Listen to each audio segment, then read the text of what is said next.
Good evening, everyone. I'd like to welcome you all back to the regular meeting. If you'd all please join us in the Pledge of Allegiance, we'll get started. I pledge allegiance to the flag of the United States of America and to the republic for which it stands, one nation, under God, indivisible, with liberty and justice for all. Thank you. Would you please call roll? Ms. Davis. Here. Mrs. Hopper. Here. Mr. Reedy. Here. Mr. Schindler. Here. Mr. Seltzer. Yes, here. Mr. Spector. Here. Mr. Todd. I am here. Let's see. First up, we have some sports champions, state sports champions. So this evening, we are thrilled to be recognizing the state sports champions from Central, South, and West high schools. So at this time, I'd like to welcome Mr. Mike Roth, Director of Athletics and Activities, to introduce the state sports champions. Thank you. On behalf of the Board of Education and Dr. Marty, it's my honor and privilege as the Director of Athletics and Activities for Parkway to introduce our state champions for the 2021-22 winter season.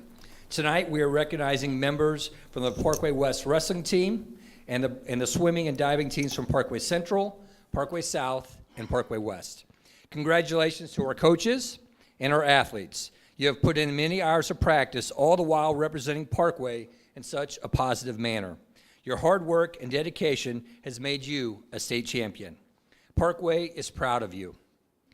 And now I invite our coaches to the podium for introduction. So our coaches will be here and talk about their team. So in front of us tonight, not with us is Stephanie Seidel, the head coach for Parkway Central, but the dive coach is here, Natalie. We also have from Parkway West wrestling coaches Chip Allison and Jeff Schlotty. And from Parkway South, Blakely Mathis is on her way. If not, Matt Roach, the AD, will speak on her behalf. And from Parkway West, Colleen Sumner. So coaches, all yours.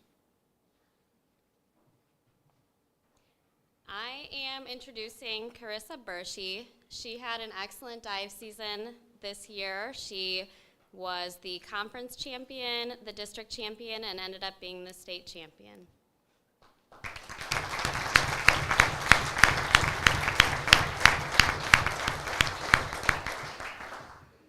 Hi, my name is Jeff Schlotty, and this is Chip Allison. We're both assistants. I'm sorry.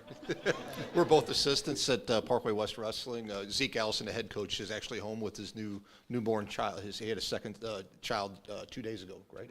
2 days ago. So anyway, so we're here to introduce Paige Warmeister. She came to us as a freshman,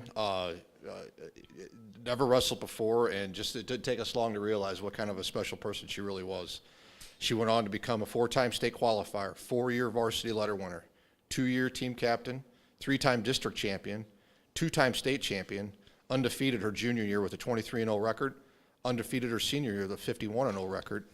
She didn't even give up one single offensive point her senior year, which is remarkable.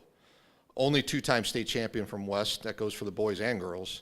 First-time female state champion in wrestling for Parkway School District. Tied for most career wins at West with 134. She was named the 2021-22 St. Louis Official Outstanding Wrestler of the Year, 2-time Conference Wrestler of the Year. She's currently ranked number 4 in the country in her weight class. All this while carrying a GPA of 4.08. She is the total student-athlete package. She's a tremendous leader, and we're really proud of her. So, thanks.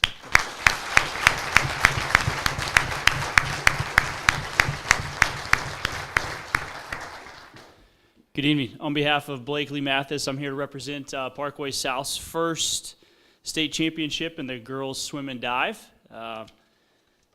Next up is Kylie Sullivan. This girl, similar to the girl you just heard, is an incredible girl in and out of the pool. She placed first place in the 200-yard individual medley, first place in the 100-yard butterfly. I believe set some state records there as well.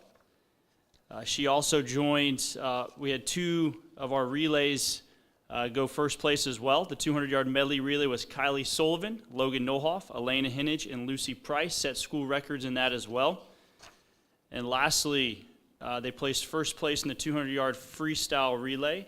Again, Logan Nohoff, Mia Muckerman was on that, Elena Hinnage, Kylie Sullivan, I believe was a state record as well, and a school record. So these girls were an incredible crew that 6 of the 7 girls that placed in state are coming back next year. So we're looking forward to possibly being here again.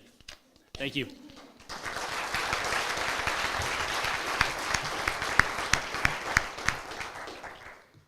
I'm Colleen Sumner, here to introduce the Parkway West girls swimming and diving. They were the Class 1 state champions. That was their second title for this group in 2 years. They won in 2020, right before COVID hit, and celebrating again as seniors and as champions once again. So we were Class 1 champions. That was our 14th team title, by the way. And then we were first place in the 200-yard free relay. Megan Van Valkenburg, Nora Rutkowski, Maddie Lang, and Campbell Mirowski. 3 of those girls are returning as well. We also placed first in the 400 free relay to win this event, this whole meet. That was Megan Van Valkenburg, Maddie Lang, Alice Rashi, and Campbell Mirowski. Again, 3 of those girls are returning. So looking forward to doing this again next year and hopefully having the girls here recognized in person. Thank you. Congratulations to our state champions, and especially congratulations to their parents. Thank you, board.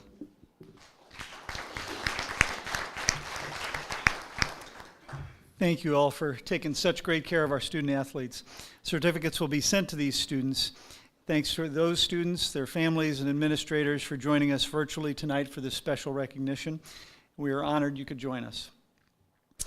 Next up, we have several additions, corrections, and modifications to the agenda. Those include 7.01, addendum to agenda item 11.10, approval of personnel items, and 7.02, addition of agenda item 11.26, approval of corporate partnership D1 training. Next up is public comments. And before we get to those, we actually have a notice of intent to resign and upcoming board vacancy. So before we get to Ms. Davis's comments, I'd like to make some of my own. And those are that it's come to our attention that some members of our community believe Ms. Davis's recent announcement of intent to resign from her board seat lacked authenticity, and that our adoption of new policies last month is somehow related to her decision or the recent election. In an effort to clear up any misunderstandings, I would like to offer the following remarks. First, as the board understands it, Ms. Davis had no control over the timing of her recent interview process or when she was ultimately presented with an offer of employment. Even if she had, it wouldn't have mattered if it was last week, last month, or any time this year.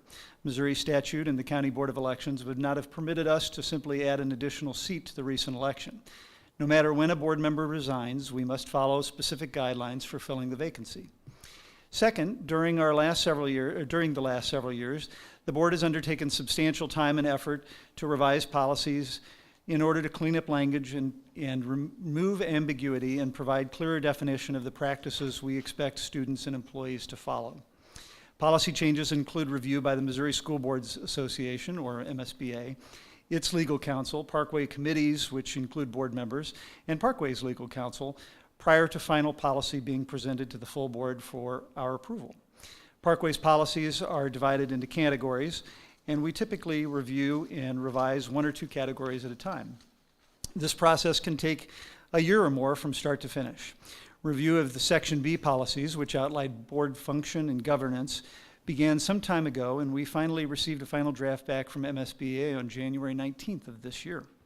Since then, they have been reviewed by Parkway's legal counsel, undergone final review by board subcommittee, and subsequently reviewed at February's board meeting and approved at our board meeting last month.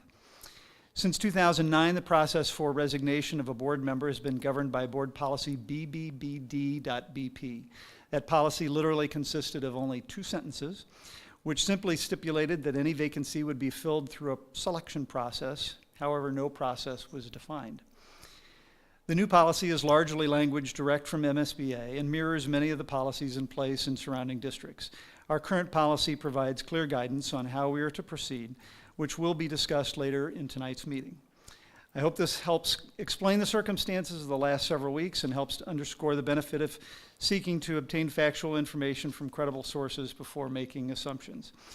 So at this time, Ms. Davis, would you like to make any comments? Thank you, Mr. Todd. Late last December, a recruiter contacted me about an opportunity to lead a well-respected organization doing incredible work to advance health equity in the state of Georgia. In interviews, which stretched from January to late March, it became increasingly clear that their vision and my vision were aligned. Like most people, I don't publicly discuss the possibility of a career change prior to the details of that change being finalized. In this case, given that this is a high-profile position, details of my departure and arrival had to be carefully negotiated between both my current and my future employers. As most can understand, those details were and are quite sensitive for me and for my family. On Monday, April 4th, at 5:05 p.m., I received an email with an employment agreement for my signature. At 10 o'clock that evening, I signed that agreement and I returned it to the organization for their signature. A final executed employment agreement was returned to me on Tuesday, April 5th at 12:31 p.m. With all pieces in place, on Wednesday, April 6th, the communication staff at my current and future organizations were notified and met to discuss the announcement timeline. That morning, I shared with the Board of Education my intent to resign, and I asked them to keep the information confidential until my employers made their announcements, which happened on Thursday, April 6th. This professional announcement did not constitute a resignation from the Board of Education. Tonight, I am sharing with the community my intent to resign from the Board of Education effective June 2nd, the last day of the 2021-2022 school year. My ultimate decision about accepting this role was deeply personal. My husband and I thought long and hard about whether it made sense for our family, with particular attention paid to how a move would affect our children. I was honored to join the Parkway Board of Education 5 years ago. My son was just barely a year old, and my daughter was 3. I've worked hard to teach my children to be positive contributors to their community, to use their privileges to make opportunities for others, and to act with integrity and humility in all that they do. It's been an incredible privilege to serve in this role for the past 5 years, and I hope my actions have modeled the values that I work so hard to instill in my children. With that said, I look forward to continuing to serve for the next 7 weeks and doing whatever I can to support the board and district during my transition. Thank you, Mr. Todd. Thank you. Next up, we do have some citizen statements tonight. So it's during this time that we provide for those statements in an effort to maintain an open and respectful dialogue with our community. The public comment session is not the appropriate forum for addressing individually identifiable student and/or personnel matters. Therefore, due to privacy laws protecting students and employees, comments about these matters should not include personally identifiable information about particular students or employees. Members of the public, staff, and students are encouraged to utilize established policies and procedures for offering suggestions or addressing concerns and complaints prior to bringing the issue before the board. Please be mindful that the meetings of the board, including your statements at the podium, are broadcast and that you are responsible for any public comment you make. In lieu of a public comment, you may choose to submit your comments to the board in writing. Also, due to time constraints and the need to complete the primary responsibilities of our meeting agenda, we cannot respond during the meeting, so you will receive a response from us in writing. We are always available to have an open dialogue outside of our meetings and can be reached by email or phone using the contact information on the Parkway website. Tonight we have 11 speakers. And so I will call on them in order. We will allow 3 minutes per speaker. I will try and give you a little bit of heads up and call 2 or 3 names at a time so you can be prepared. We will begin with Wayne Hartman. He will be followed by Benjamin Levac and Ruth Levac.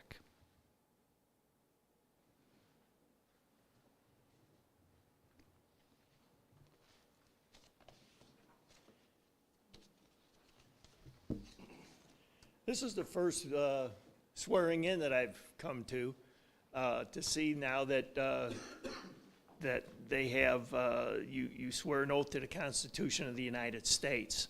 So I want to congratulate you first on having your seat. Having said that, the United States government has deemed these people as domestic terrorists. And that order has never been rescinded. I want to know from each one of you if you believe that these people are domestic terrorists. And you can email me, my email's on file. With that board seat that's going to be open, Mr. Schindler last month said he likes to keep politics out of his decision-making. So let's take that all out of your decision-making also. You have leeway when it comes to assigning a new board seat. You just had a vote, and if anybody spent 10 minutes listening to Tony Spielberg, he would be an asset to this district, an asset to these students, an asset to these parents, and he'd be an asset to this board. And I want you to give that some serious thought. I know you've got leeway in doing what you do, but take the politics out of it. The people had spoken. You've got 1 year on him. If you don't like what he's doing, vote him out. Mr. Todd, Ms. Hopper, if they don't like what you're doing, vote them out. Or if they're doing good, you get voted back in. Now, having said that, my last thing that I want to say is I want to give a shout out to the police/security people that work these meetings. They quietly, invisibly do their job, and I want to applaud them for that. When you're invisible, you must be doing something right. That's all. Thanks. Okay, thank you. Thank you. I'll ask that we hold our applause until the end of all the speakers, and then you're welcome to applaud for everyone. Next up is Benjamin Levac.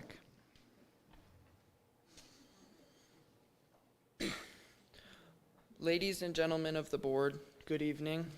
First, I would like to thank you for your service to our school district and our community, and for taking the time to hear my plea and the plea of my classmates who are here with me today. My name is Ben Levac, and I am a sophomore at West High School. I don't love going to school, but I do love my school. A huge part of why I love my school is that I found a sport that I love to play, water polo. I swim, exercise, and watch water polo every chance that I get. This is important for you to know because without West's aquatics programs and facilities, none of this would have happened. I didn't find water polo until my freshman year, and I probably only had a total of 5 minutes of play time last season, but I knew that I wanted to play the next year. I have made lifelong friends, lost over 20 pounds, and learned more about who I am and who I want to be while playing water polo than doing anything else. I've spent the last 5 days working to tell everyone about why I think each high school needs their own awesome pool. I have distributed our petition before school, after school, at lunch, and after practice. Some of my friends are a little tired of hearing about it. There are some of my classmates that are worried about their swimming and water polo seasons being interrupted by construction of a new pool. There are some who want a big district 50-meter pool, but all of the people I have talked to agree that our current pools are horrible and in some cases dangerous. They need more than restoration. Please ensure our pools are safe and awesome for future generations of Parkway athletes. You need to know that our pools should have been cared for, replaced, or renovated years ago. I have cut my hands and knees many times on our pool because of its condition. If Parkway had planned better and replaced these pools one at a time, we would not need to talk about this right now. Don't worry, I struggle with procrastination too. When we practice in our pool and then go play in a bigger pool, we struggle to compete. Just yesterday, while preparing for a water polo game against Kirkwood, we talked about how to change our strategies for a bigger pool.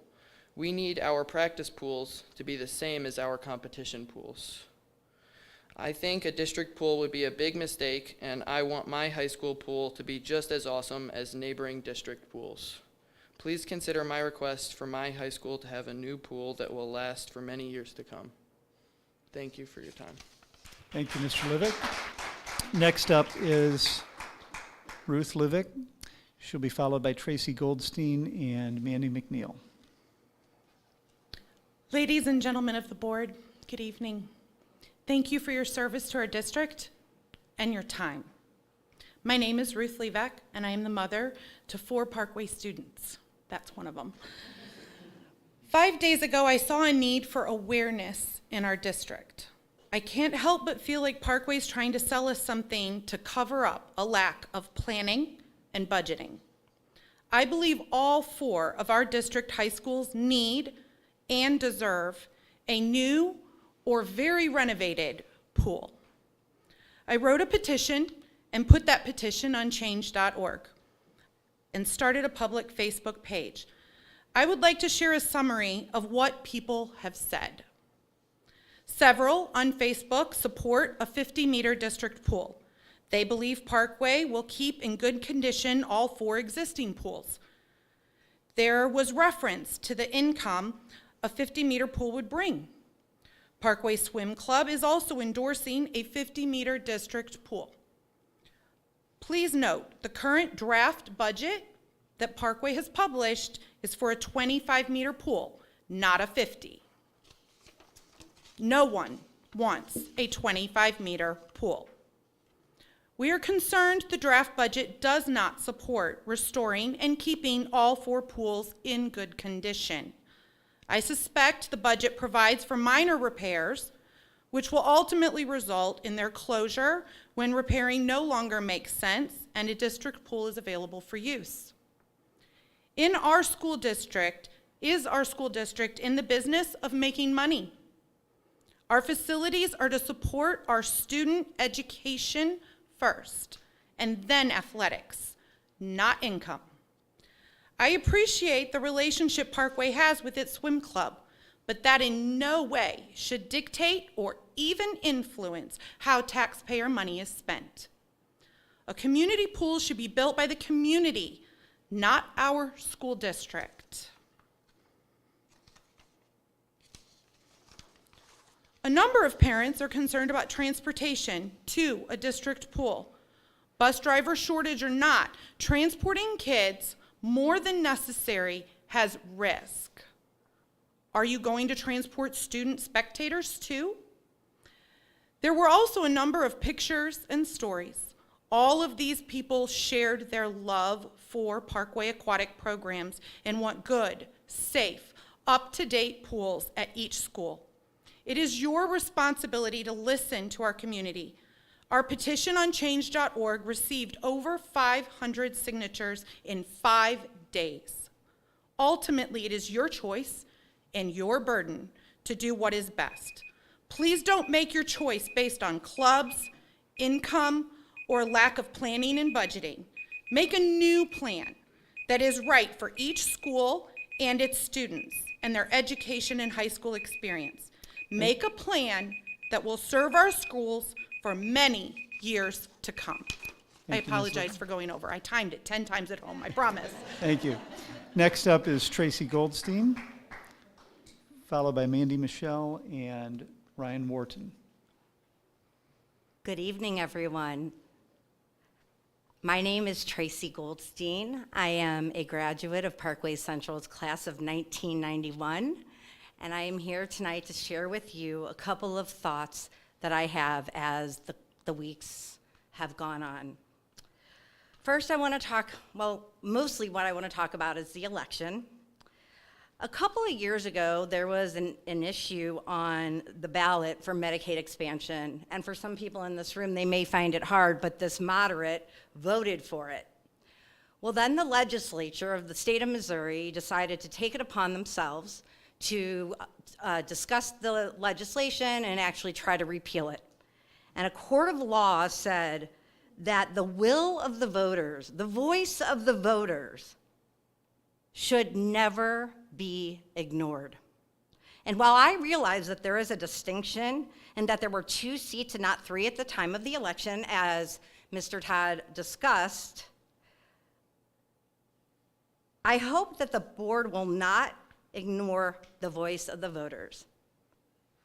I congratulate Mr. Reedy and Mr. Spector, but I will remind you all, as you are deciding who to put in the spot, the margin of the second and third place candidates was only 33 votes. We spoke. We fell short, but now there's an opportunity to listen to the people of your community. I additionally want to speak about Tony's character. Tony Spielberg has been my friend for 40 years, and he has been grossly defamed, harassed, and had his personal materials stolen, 142 signs. Tony told me he was running, and he made me promise something because he knows that I occasionally can have a little temper, and he said, please, Tracy, please don't do anything on social media that's wrong. Keep it clean, keep it tight, keep it right. And Tony did that. Tony taught me how to take the high road. Tony taught me a lesson. He is an amazing human being. And you may hear things from speakers to come. I ask you to weigh them with very little until Tony has the ability to speak for himself during this process, because he has been grossly mischaracterized. I ask the board to assess the individual to fill the vacant seat. I ask you to please think about Tony. Tony was the only other candidate that ran a tight race. He campaigned with all of his heart. There were 3 people that solidly ran campaigns. And with that in mind, think about our community, think about our voice, think about what you can do and right this wrong, and please give Tony a chance. And let's bring moderates, give me a voice. Thank you. Thank you. Next up is Mandy Michelle.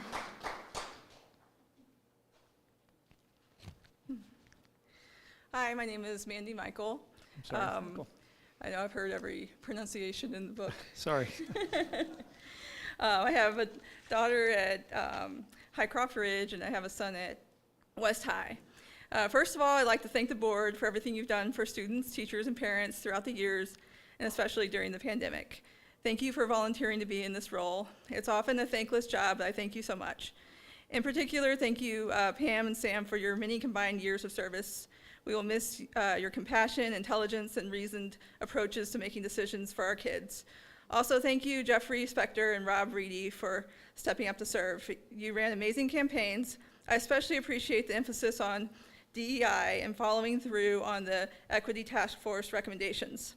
I also love how you declared without qualification that you support transgender people. At this time, the Missouri legislature is attacking trans kids, attempting to make them, keep them from playing sports on their gender's team. Also, they are trying to make it child abuse to provide gender-affirming health care to transgender youth.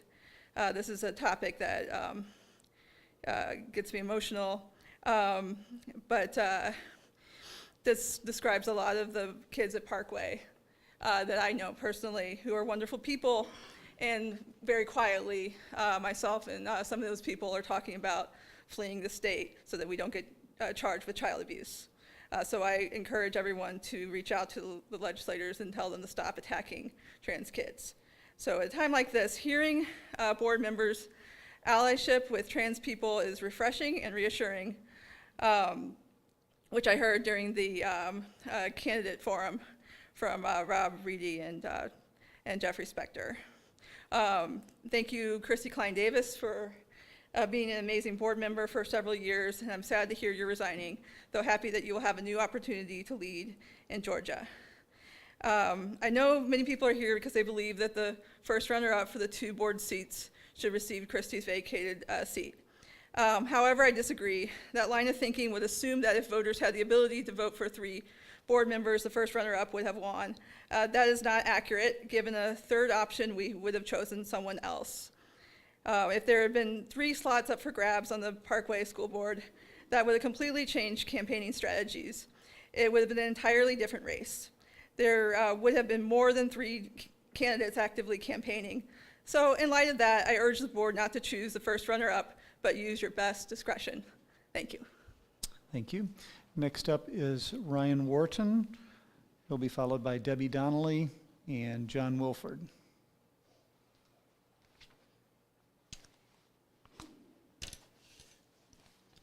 Good evening.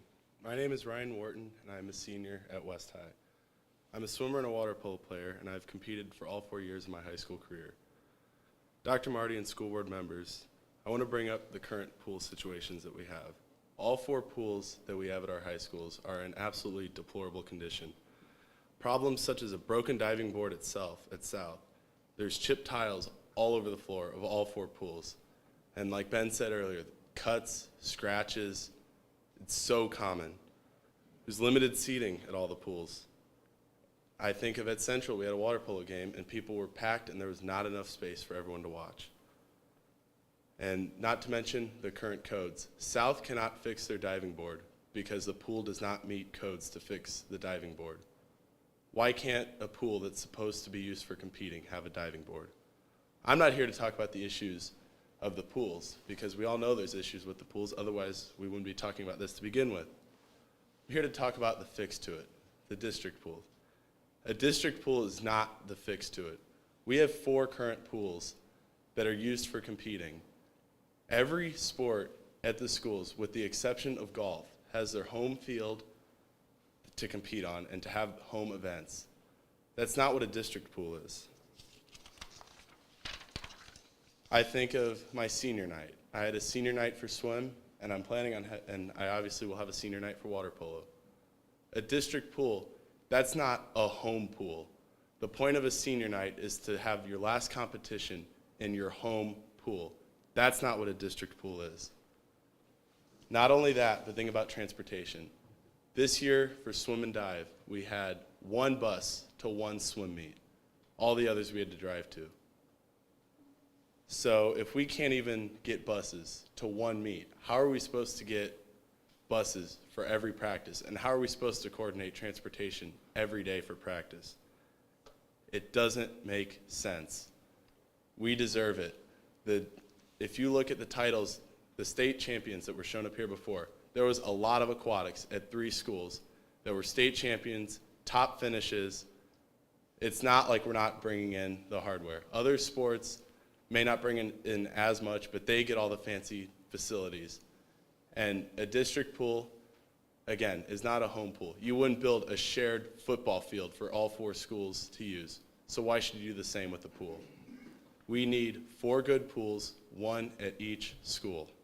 Thank you. Thank you. Next up is Debbie Donnelly.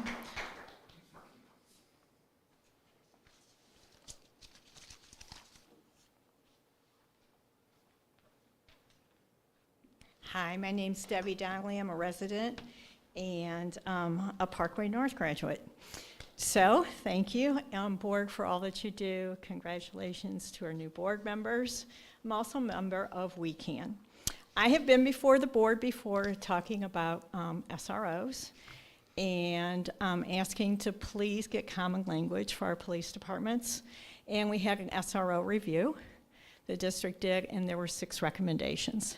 And what I want to remind the public and the board today are those recommendations. And I did hear back from administration that there have been talks with some police departments, but nothing has gone further. So I'm going to read the recommendations and hope that this is a gentle reminder to continue the work so that we have a system in place for all of our schools and all of our SROs. The first recommendation was develop and communicate more clear guidelines regarding the roles, responsibilities, expectations of SROs. The second recommendation, provide annual professional development for principals and other staff as identified regarding SRO roles, responsibilities, and expectations. Incorporate guidelines into a consistent annual review process and with building principals. In the survey, building principals were unsure of the roles of SROs, and the SROs along with their supervisors. And although there are 6, I'll only read 4. Establish ongoing professional development expectations for SROs and security officers and ensure funds are available to support them, including but not limited to SRO certification, crisis intervention training, school-based development, trauma-informed care, equity, social-emotional support, etc. You've employed the survey, you've gotten the recommendations, and so I implore you to set a timeline. Ask when these are happening, because it's important to our community and to our children. Thank you. Thank you. Next up is John Wilford.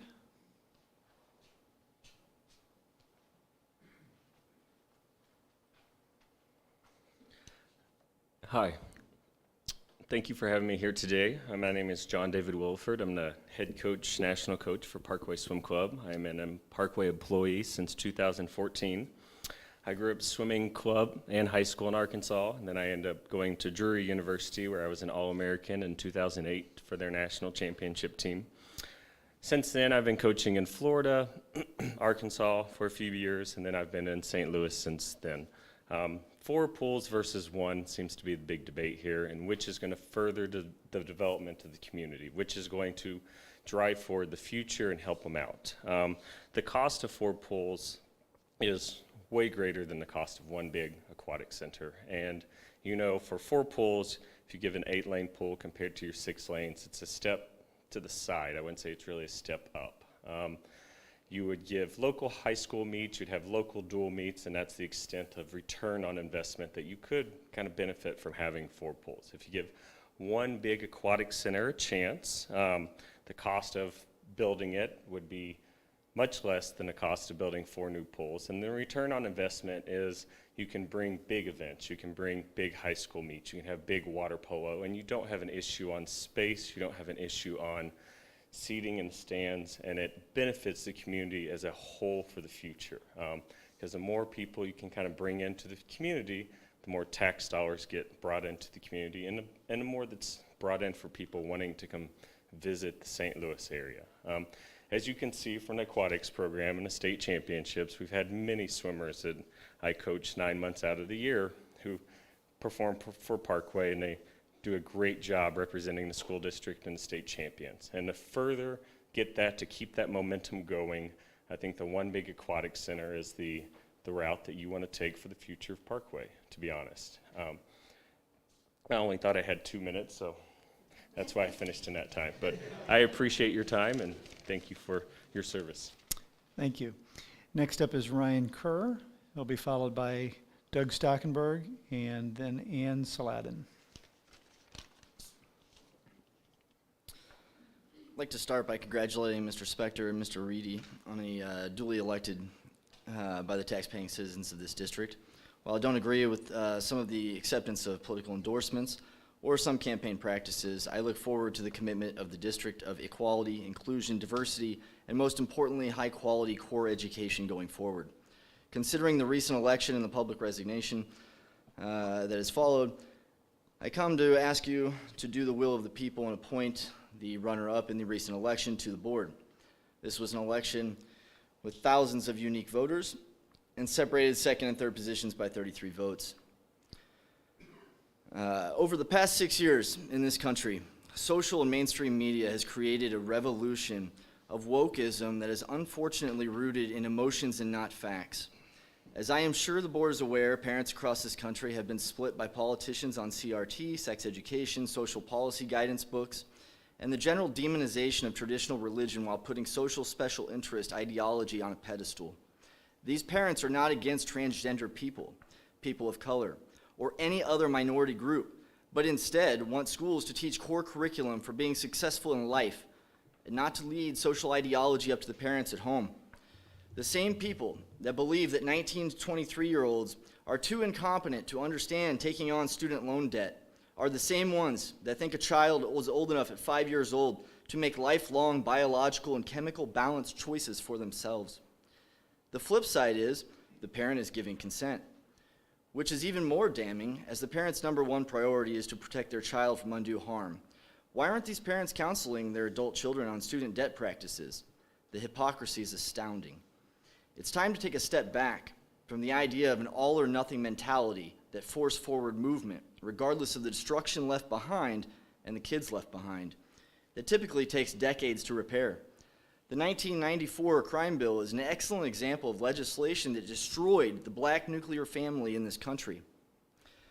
Not only did it destroy these families, but it's taken 28 years since, and there's been zero progress in making these families whole.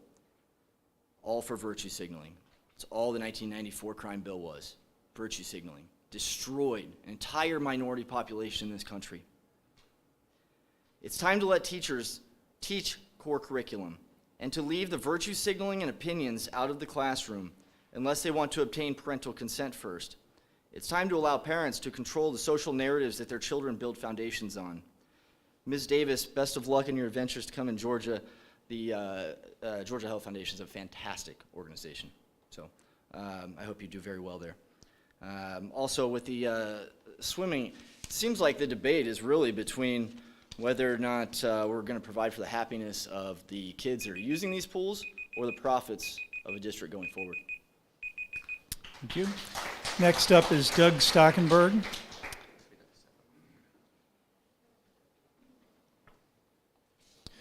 Good evening. My name is Doug Stockenberg, and I am the parent of 2 students in the Parkway School District. I'm here tonight to briefly address the issue of filling the soon-to-be vacant seat of Christy Klein Davis effective June 2nd. In my view, there's really only one fair approach to this issue. Simply put, that is to select the candidate with the 3rd highest votes in last week's election. Of course, I need not remind everyone that Tony Spielberg was just 33 votes shy of 2nd place, which represents just simply 1/1000th of a percent of the nearly 29,000 votes cast in last week's election. The remaining candidates were not even close to Tony's 6,400 vote count, with the fourth place finisher receiving just over 2,000 votes. This board ultimately represents the voters within the district, and thus, the board's decision in this important matter should reflect the will of the voters. While a different approach may have been warranted 6 months ago or at some other time frame, the current situation, however, compels respecting the will of the voters, who heard from all the candidates and made their voices heard last week. I believe it would be unwise and unfair to select anyone whose name was not on the ballot. If any eligible candidates were truly interested in serving their community in this way, they would have stepped up in December and filed their candidacy. However, no one, I believe, should get the benefit of an appointment just 1 week after, or whatever that time frame is, very briefly after an election without going through the electoral process, as Tony did. It would also be unwise and unfair, I believe, to select anyone who filed their candidacy but subsequently dropped out of the race. Although several withdrawn candidates indeed received votes in this election cycle, they made the personal decision to withdraw, and that wish should be respected, notwithstanding a sudden change of heart after this most recent announcement.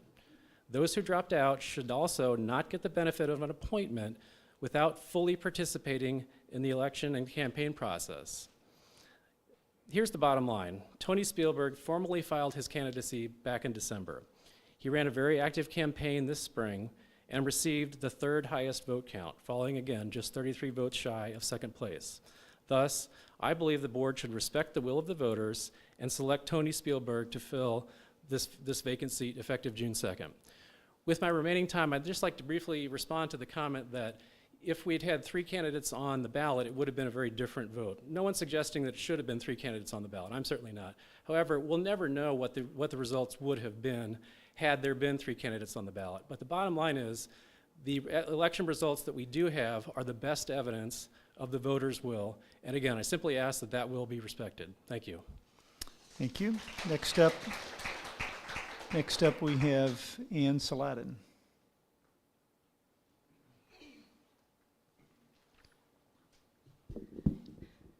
Good evening. Thank you for this opportunity. A little bit about my background. I've spent almost 4 decades in the Parkway School District as a child, a teacher, and now a parent. My husband's a graduate as well. I count my years teaching as an exceptional chapter of my life and still count my principal as one of the most influential mentors of my life.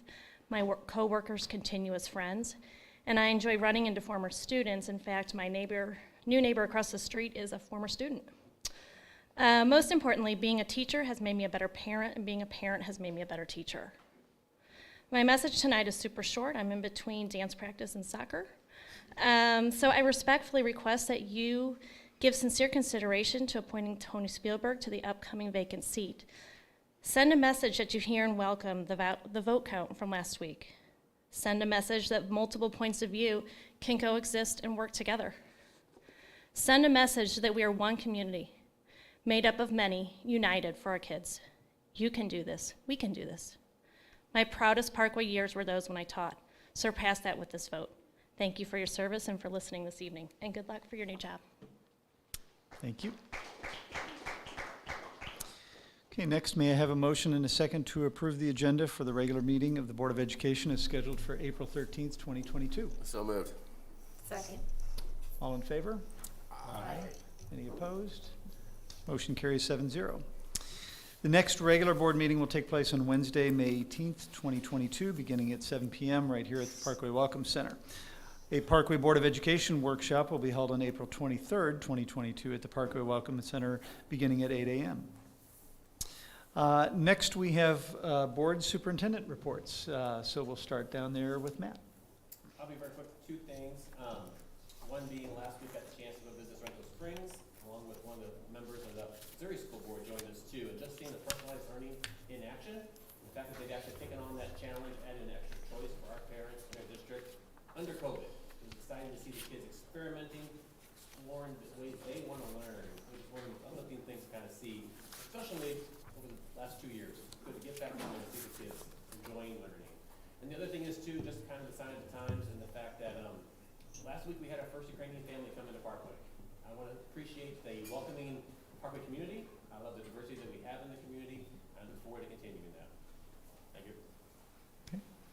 Jeff, do you have any comments? Well, I just like to thank everyone for being here tonight, and I appreciate the support that I received during the election, and I look forward to serving Parkway parents, teachers, staff, students for hopefully many years to come. Along that same vein, I'd like to thank everyone that supported me. It was a very exciting process, and I found it personally enriching, and I'm very enthusiastic to help the district in any way I can over the next 3 years. I'd also like to just say as an aside that my family and I were able to attend the Claymont Multicultural International Night last week. It was their first ever of this kind, and there were several countries represented. It was a fun and vibrant evening that we all enjoyed, and I look forward to attending future ones in years to come. I said what I needed to say earlier, so I will pass for now. Well, I attended the Operations Subcommittee meeting, and a lot of you probably have never attended an Operations Subcommittee meeting. And I could talk about it all night, but that's not why you're here. But it was eye-opening. Patty leads the meeting. One of the things that struck me when I first joined this board is just the breadth of things that a school district does and provides.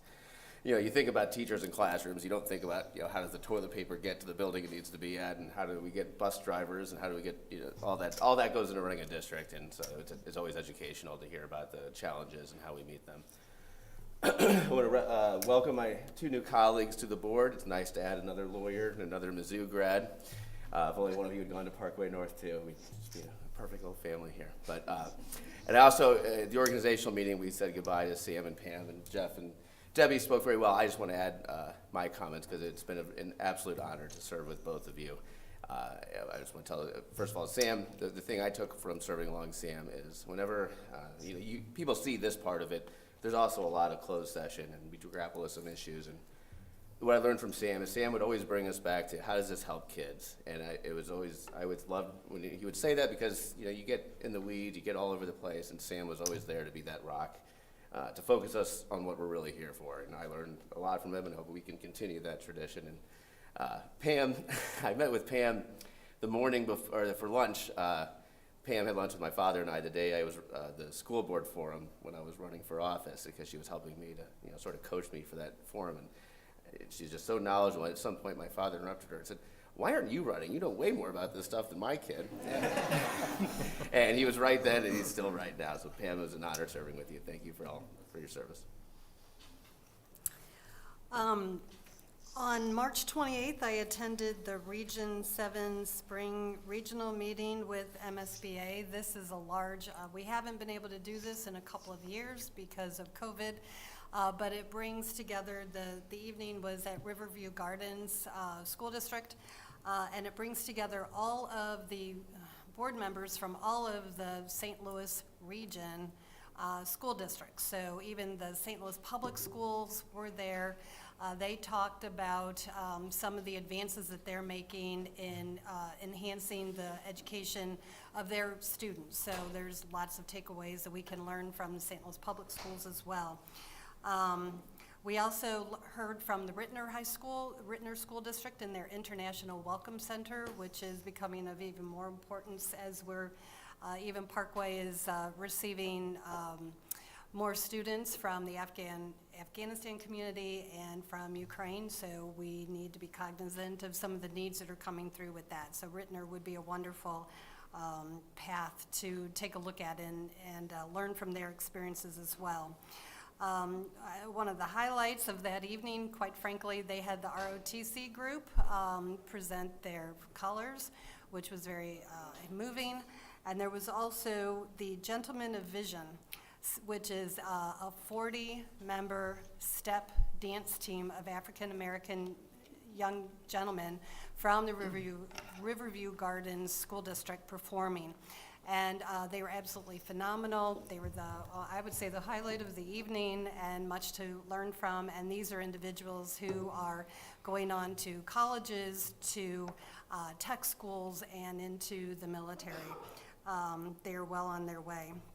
On March 29th, I tagged on the very end of a mayor and meeting that Dr. Marty hosts with all the mayors in the communities within Parkway School District, and it's we even had representatives of the St. Louis County Council on that meeting, as well as different mayors and administrators within the community. So it's a very important meeting, and building those relationships and understand what's going on with the community and some of the ballot measures that we're going to be voting on that day, actually the next day or the following week, were discussed as well.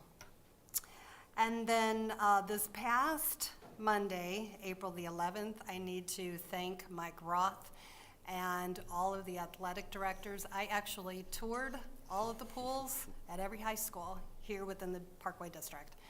And then Mr. Roth also took me to the Kirkwood pool, where I was able to see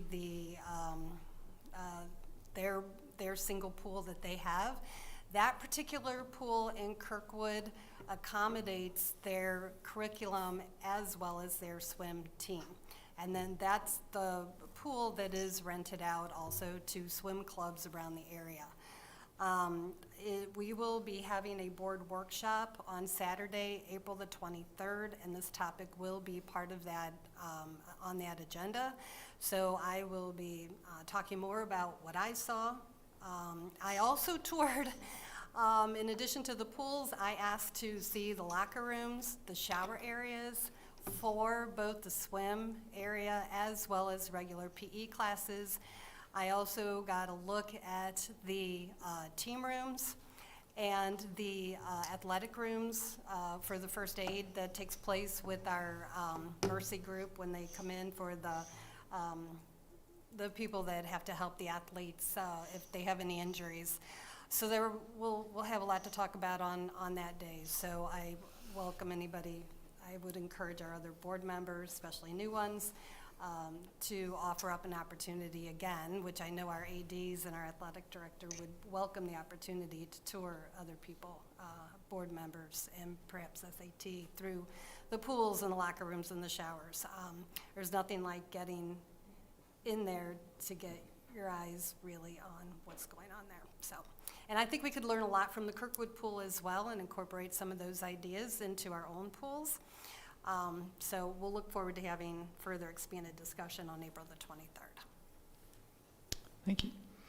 I also attended the mayors and city administrators meeting, and I'm just grateful for so many of the mayors and city administrators and their representatives who join us quarterly or so, and it's just a great way to hear what's going on in our community, what's coming down the pike from these different municipalities.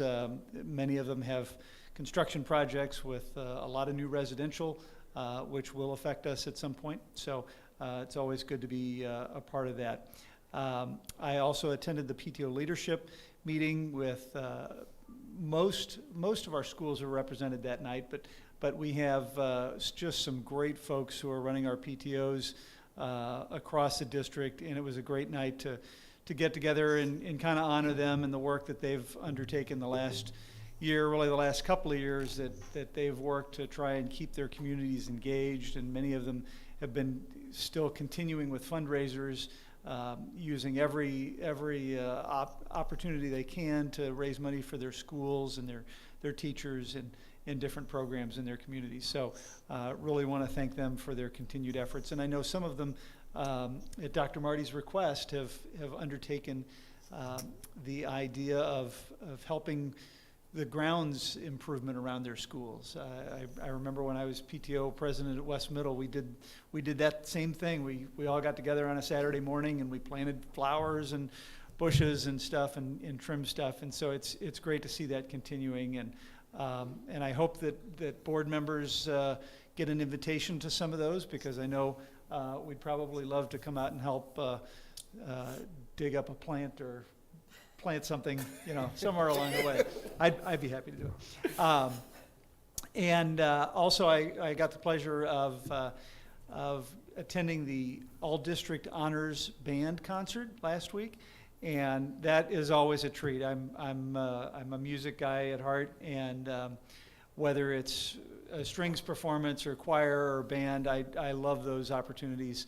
And it always amazes me. I mean, I think back when I was a student, and we were barely amateurs at that point, but some of these performances that our kids give are just simply amazing. And this particular group, both the middle and the high school, those were kids from all over the district that got together, that many of them met each other that morning for the first time. They met their conductor for the first time. They saw these pieces of music for the first time. They practiced all day, and I tell you, it sounded like they've been performing all over the world by the end of that night. So just kudos to those students that really have a passion for music, and especially our teachers who have a passion for teaching it. So. Thank you. And if I could, just to reinforce that, Mr. Tandy, I think, would support. We just got notified again. We received a recognition as, I think, just one or two districts in the state that have been recognized for our music program, and we'll watch for that. There's going to be an announcement. Jeff Lackey just informed us to support what you said, and we have had an all-district strings concert, which was hosted at Logan College, and then Missouri Baptist hosted the concert I was at. So yeah, I agree with Jeff. It was just a wonderful evening.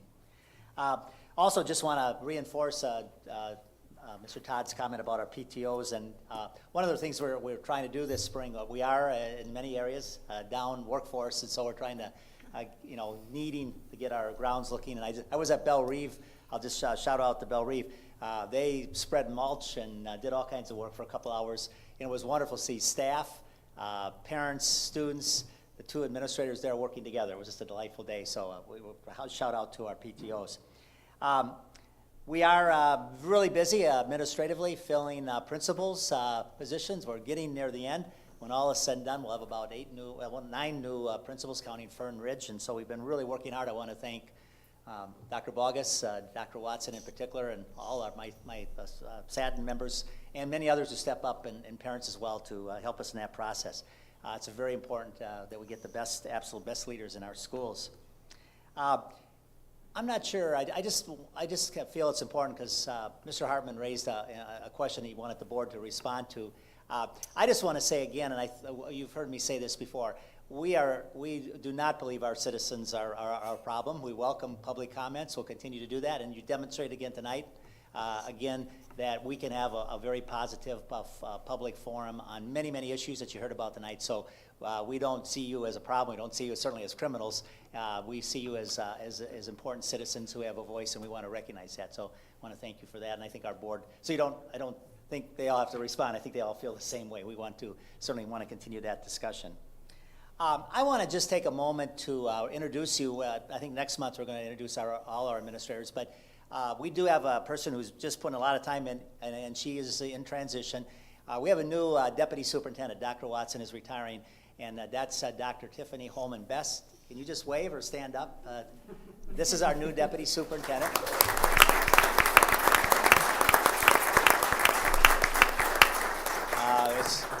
She has a wonderful resume, worked in several districts in the region. We are so delightful. She's got big shoes to fill. She knows that. Dr. Watson, of course, has just been an amazing administrator, but we're so grateful to have Tiffany, Dr. Best join us, so we're grateful for that. I also want to take a moment. Tonight you witnessed the election of a board treasurer, Patty Bedborough, but also our board secretary. And Nikki Stover, Ms. Stover, also serves as my daily lifesaver. And yet she runs around, and this has been a particularly busy time with the election and all the, and I just, sometimes, you take people for granted, and I don't think anybody in this board or anybody on my team will do that, but I just think the community needs to know how valuable Ms. Stover is, and I just want to thank Nikki for all your service.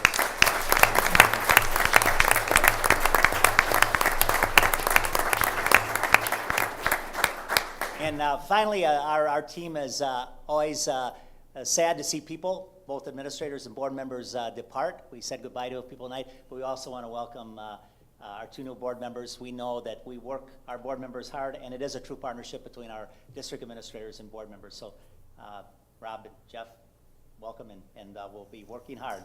We had a little orientation session, would you believe it, on Sunday afternoon to get them ready, and there's a lot of work coming up, and I think we try not to overwhelm them, but they'll be certainly busy, as was mentioned. We got some workshops, we got some work here, obviously, in the next several weeks, so welcome. Thank you. Thank you. At this time, we'll take a very brief recess, and we'll resume the meeting in just a few minutes.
If everyone is ready, we will continue our meeting. Jerry, can you hear me back there? Okay. So next up, we have our consent agenda, which the board has had an opportunity to review. So may I have a motion to approve the consent agenda as presented in the April 13th, 2022 board materials? So moved. Second. Is there anything to be pulled to action or closed? All in favor? Aye. Any opposed? Any abstentions? Motion carries 7-0. Next up is 12.0. It's an action item, and it is the discussion of the board vacancy process. So earlier tonight, you heard Ms. Davis announce her intent to resign effective June the 2nd. So we, and I explained a little bit about our board policy during that time. So at this time, we're going to have an open discussion as prescribed in our board policy about that process, about which process we will take moving forward. There is a very defined process per the MSBA guidance, and that is to hold an application, an open application process, whereby any member of our community could apply for the soon-to-be vacated seat. And we would follow a procedure that we could talk about here.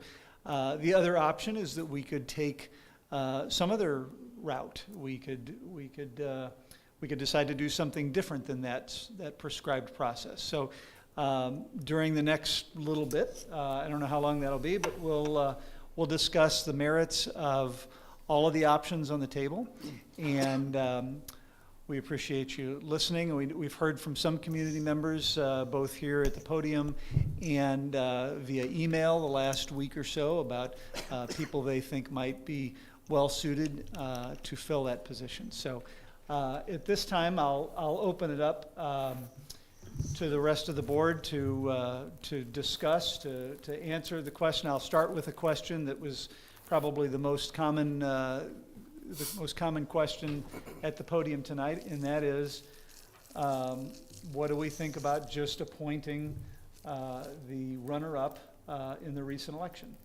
In the merits, the pros and cons of just simply appointing Mr. Spielberg to fill that seat. New guys, you want to go first? I think that, as a board, we have policies, and the policies dictate how we're supposed to behave and how we're supposed to govern. And in this case, our policy is, to be transparent and to go through a process. And I think it's important to honor that process and honor that transparency. Not lost on me is it is compelling to say we just had an election. There was 2 spots open, and someone came in third, and that's indicative of, that however many thousand people voted for that guy is indicative of, how that person's received in the community. And I don't think that's lost on me or any of my colleagues. However, I stopped short of naming that person to fill an empty seat the will of the people. We had an election, there were 2 seats, there weren't 3. People voted for 2 people, not 3. People chose to run based on 2 seats being available, not 3. There's many, many hypotheticals you can play out in your head, and if things were different, maybe things would be different. But the only thing we know is 2 people were elected and someone finished third, wasn't elected. And so I don't think it is carrying out the will of the people just to insert that person in an empty seat. Now, there was a similar problem or issue when this country started. The United States Constitution initially provided, and Dr. Beckner, Dr. Marty, social studies guys can correct me if I'm wrong, but I believe it originally provided that whoever finished second in the presidential race became the vice president. Okay. That's correct. And pretty early on in our country, it came to realize that wasn't the will of the people. There 2 people ran against each other, presumably with philosophical and political differences, and allowing the guy that came in second to be the successor to the first thwarted the will of the people. In fact, it wasn't, and that's why our Constitution was amended to provide for tickets where presidents and vice presidents ran together, because the idea being you don't honor the will of the people by having the person who loses an election step up to fill a vacancy. Now, does that mean that we don't consider the person that came in third in this election? I don't think so. I think that person, along with anybody else who's interested in serving alongside of us, should be considered and should go through the same process. So, it'd be easier to have a couple of these board meetings that are just business as usual. But we're fortunate that we've got a couple of months to address this, to deliberate and find a person that, you know, is willing and wants to serve and qualified to serve, that goes through the process. And I think I welcome the opportunity, along with my colleagues, to take part in selecting the next person to sit up here to, you know, help us to govern this community and the school district. So what about in the policy? I've got a copy of it somewhere. I have it pulled up. I have it right here. So our policy BBE, which is school board vacancies, the third paragraph states, and it's only one sentence, but it states, when it is the board's responsibility to fill a vacancy, the following process will be used unless the board votes to use a different process due to the timing of the vacancy or other relevant reasons. So would you consider the timing of the vacancy so close to Ms. Davis's announcement? Would that give more credibility to considering a runner-up? No, I don't, just because I feel like an election, again, I don't want to repeat myself, but an election where there's two people running, you know, we're running for two seats, it just isn't a fair barometer of the will of the people, or ever want to categorize it. And you know, you can, certainly we get lots of emails of people thinking, you know, different things about the six of us. But I do think that, you know, we were elected, and I think that we can serve and fairly and impartially select someone to fill the seat for the 10 months before the next election, when the voters get a chance to fill that seat. And frankly, you know, the individual for this third isn't here to speak, so I don't want to speak for him. But it might not be appetizing to fill a seat for a 10-month vacancy and be, you know, subject to running again in 10 months. I don't know. You know, I don't know what's in anybody's head. But I think giving individuals the opportunity to apply to determine who is interested in filling the seat and serving a 10-month term, knowing that at the end of 10 months, they're either done or, you know, they've got an election to take part in 10 months from now, you know, it's a different animal. And I think we owe it not just to the community, but to the individual who may, you know, be selected to go through the process, allow those who are interested to apply, you know, put forth fair, you know, criteria and a process that all of these individuals submit to. And then I think the six of us elected and sitting before you are, you know, have been tasked with selecting the person to fill that seat for those 10 months. So no, yes, the fact that this vacancy appears after an election, it's not lost on me that it's compelling just to say, well, take the next runner-up. I don't think that is the just way to proceed. I also add that to the fact that if we just appoint somebody without a process, someone's gonna get mad at us. It's gonna be a tough situation. We're not actually responding to what people wanted in terms of having a thorough, transparent process. Make sure we have a clear decision. We could just vote right now, bring somebody back on the board right away, but I think we need a thoughtful process to make sure we go through that and are very transparent about that process. And if their place candidate wants to be part of that process, great. Or they could wait until come back in for the next election, because it's a tough role. Come in for 10 months and then have to refile and run again, really, in say 7 months then. It's gonna be a tough job. But I do think, as a board, the best policy would be to be as transparent as possible, go through the process, and see who's interested.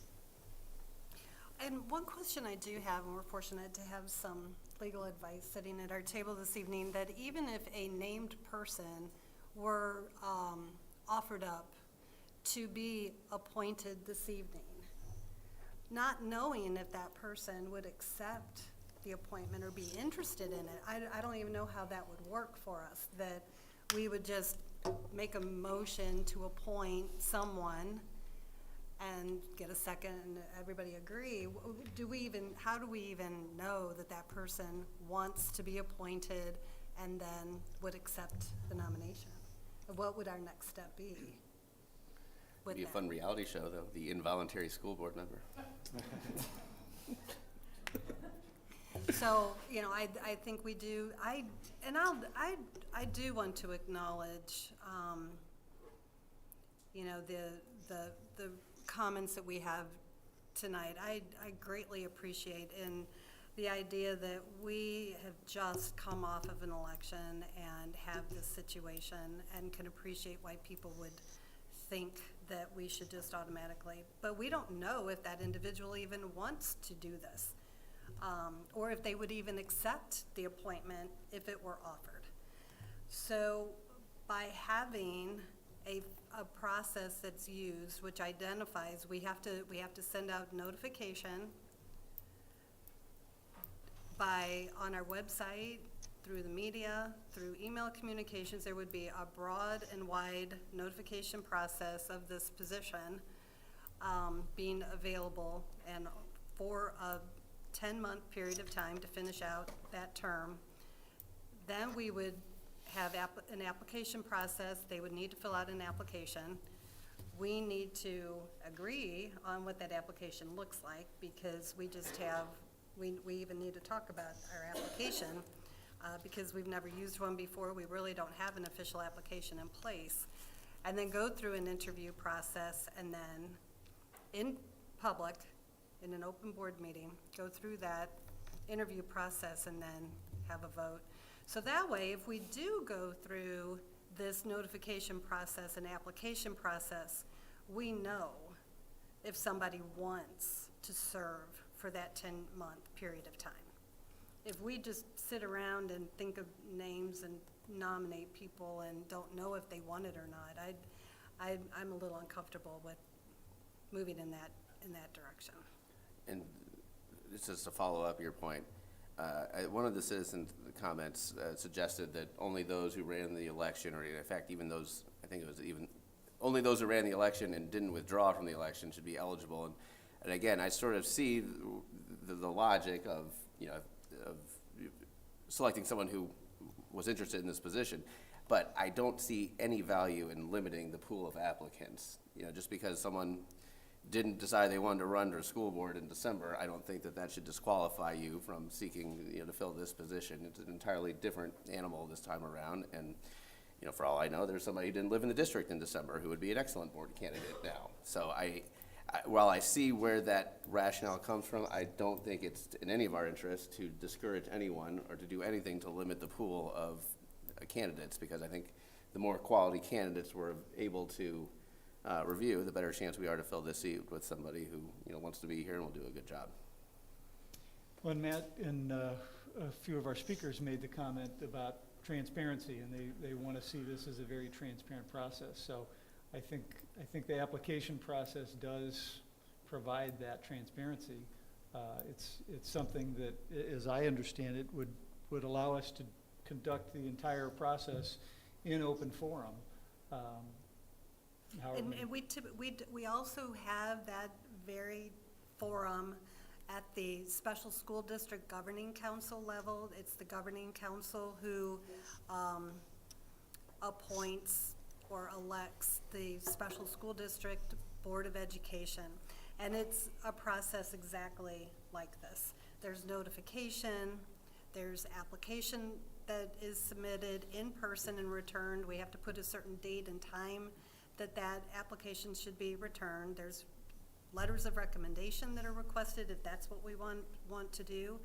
And then all of those applications then are submitted to the governing council members, who can review them in advance of the open session meeting.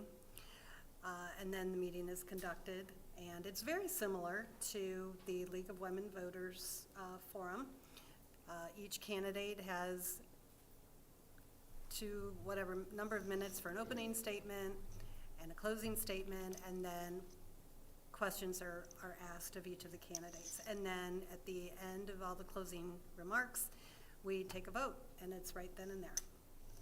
So I would encourage, if we were to do a process like our policy allows, this seems to just go just dovetail precisely to what we do on the SSD Governing Council.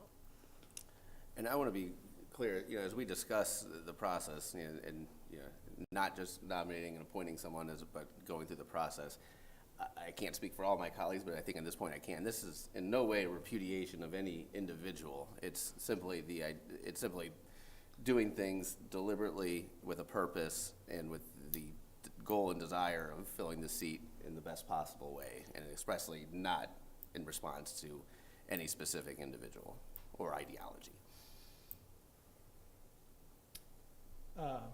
Christy, just so everyone's aware, Christy is not allowed to speak or provide any input during this process, so she's not ignoring us. She's not allowed. But Rob or Jeff, do you have any?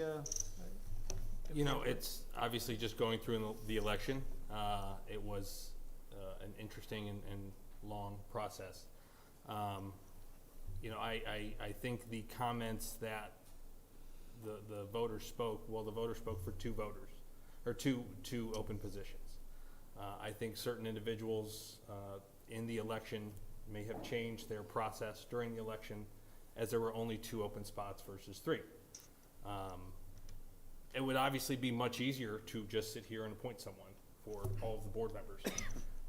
But I think the process as listed in the policy should be adhered to, and go through that process. And any individual that, you know, would want this appointment, given the opportunity. And it may be the person we have heard about today. It may not be. And again, I do support going through the interview process as put in the policy. Yeah, I appreciate all the thoughtful comments from my colleagues on the board. And, you know, I certainly see sort of a range of different approaches to solving this problem. But I really feel like ultimately, I do think it is the most transparent approach to go through the application process.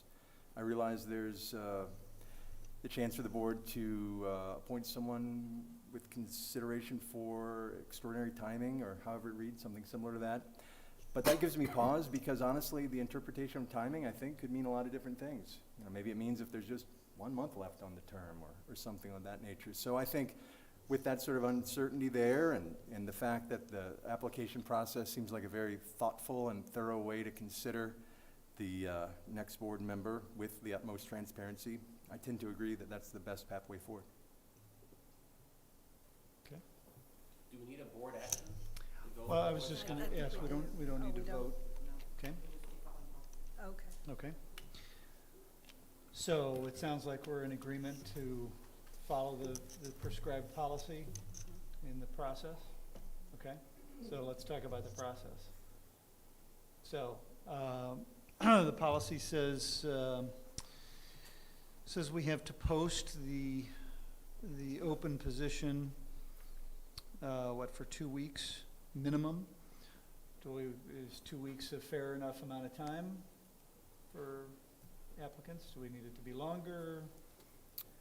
If we begin with the end in mind, is the goal to have someone selected prior to June 2nd? I just, what's the optimum? Would we Work backwards. Would we want to appoint someone at the May meeting, or at a special meeting? We may want to do a special meeting, but we could do it before then, effective June 2nd, or the June board meeting. We'd swear them in at the June board meeting. Right. Well, no, I think we would have a gap, then we can probably swear them in like So we'd have to swear them in. Okay. Okay. May 18th is our May Is board the May meeting. board meeting. And then the vacancy begins on June 3rd, so that's only like, what, 2 weeks? Yeah, and don't forget, it's the end of the school year, and it's the We're off, graduations, right, and Memorial Day. Right, and, To answer your question, I think 2 weeks is probably sufficient. So we'd have to put an announcement in soon, and then have where's it Paul? available. Can we come up with some language that we could publish to the website and in some amount of time? What kind of time frame? As long as we have the application form, whatever it is that we need people to download or fill out, and we have the dates when it's going to be open. I mean, we can post quickly and broadly. I mean, we can. Could we post by the end of this week to be turned in, or application window to be from this Friday to 2 weeks? My understanding is that MSBA has a sample application. They do, and I have it. Yeah. As long as we can get that, if we just have the dates and then we publicize, we can do that very quickly. Where would be the best places to publicize outside of Because you may have some people who don't have kids in the district and wouldn't get Parkway emails. Yeah, the notification process states the vacancy shall be announced at a board meeting, and the district will notify local newspapers and advertise the vacancy on the district's website. So, the superintendent is directed to advertise the vacancy in other effective ways, such as sending emails, et cetera. So, would we go to West News Magazine? So at a minimum, we would notify the media. Hopefully they would do something with it, particularly the local folks. Website, obviously post it on the website, and then I know we have, we can do an email to all families. I just see if the team, if they think social media is the way to go, I don't know, but an email to all families and staff. Unfortunately, we can't email the broader community. We have a print newsletter, but it's already literally at the printer right now. Gotcha. If we'd known weeks ago, we could have got it in there. Now, that would have gone to all households. But unfortunately, it's probably actually printed right now. With the district closed on Friday, would it still be appropriate to begin the application window Friday? I mean, I guess it would be the first day, so. I mean, I think as long as it's really a matter of going to the link and downloading the form or filling it out online. As long as you get it online. Yeah. I don't see how we're gonna, I mean, our staff are off tomorrow and Friday. Well, what if we It just- wouldn't be right to have staff come in and work and. What if we just close it April 30th? That's a little more than 2 weeks. They could punt it till Monday, and you still have 2 weeks. Right? If we, yeah, so Yeah, like what if we posted it Monday, April the 18th? Kept it open till. And then do it for 2 weeks so that applications have to be received no later than by, I don't know, May 2nd. May 2nd That's a Monday. in the morning, afternoon, evening. Close of business. Close at 5 PM, May 2nd. And then that gives, and then we could even do the interview the night of our May 18th meeting, or think- we have to do it. Depends how many applicants we have. Yeah, we would know, Before. how many applicants we would have, because I think if we tried to tack it on to the May 18th board meeting, if we, for some reason, had 6 or 8 applicants or something, then that might lengthen the time of that meeting considerably. If we only had 1 or 2 applicants, then, But we'll know by May 2nd. Yeah, how many we would have. know by May 2nd, and then we could either call a special meeting, or Nikki would be able to add it to the agenda for that meeting. right? Actually, Or could we do a special meeting, I'm sorry. no, I was going to say, and I think we were about to say the same thing. I don't think it's fair to have people apply and not know when that meeting is, because let's say you apply and you've already got a vacation May 11th or meeting. I think when we have to have a date that we are going to do it, and we can be May 11th, it could be May 25th. I don't think it should be the day of a regularly scheduled meeting in case it's voluminous, but I think applicants need to know what day they need to be available. That's correct. Yeah. And that's what we do for the SSD governing, they know when the meeting date is and the application deadline and all that, yeah, so we should come up with that. I would caution trying to do it during a regular board meeting. Yeah. It could be a pretty long Yeah, night. that's what I'm thinking. So do we want And then to, we have a holiday, Memorial Day, May 30th. May 30th? Well, we don't need to set a date tonight, do we? Well, I would, by the time you do the others. Oh, yeah, sure. Yeah, okay. So in the meantime, we can come up with a date that we think will work best for everybody. So is everybody in agreement on the timeline? Okay. So let's talk about the application process. We have language from MSBA, which is a 4-page application process or application form that it looks like it's been used by a number of districts across the state for this very purpose. Did everybody get a chance to review that? And I also added, just from my experience on the SSD Governing Council, going through this process, I added some information that we use in the application for the Special School District Board of Education candidates, and so that's been shared, and welcome input on what we think about those ideas. We don't need to approve an official document, right? No. So we can still have discussion about the application, what we want in it. We can tweak it, okay. Anybody have any other input on the application itself? Now, the way, I don't know if, how you want the application returned. I don't know how other school districts do this, if they want the application submitted in person by a certain time. I think we have to report in person when we file with Nikki as a board. So it would seem to me that that's the same process we would want to do, is to do it in person. Submit the application in person to the superintendent's office, if that's allowed. And Margaret, would we still need to do, we probably still need to do background checks on everybody, right? And would a candidate have to file with the Secretary of State at this point? With the MEC? Well, once they are selected, they would have to file the MEC. But they wouldn't have to prior to the, Because they're not a candidate for office. right, okay. Okay. If appointed, then they would have to file the MEC. And again, this might be something that doesn't have to be decided right now, but based on Kevin's comment that this could be voluminous, is there any merit to having the first applicant in as the first one considered in the public session? Or, you know, what if there's lots and lots of people?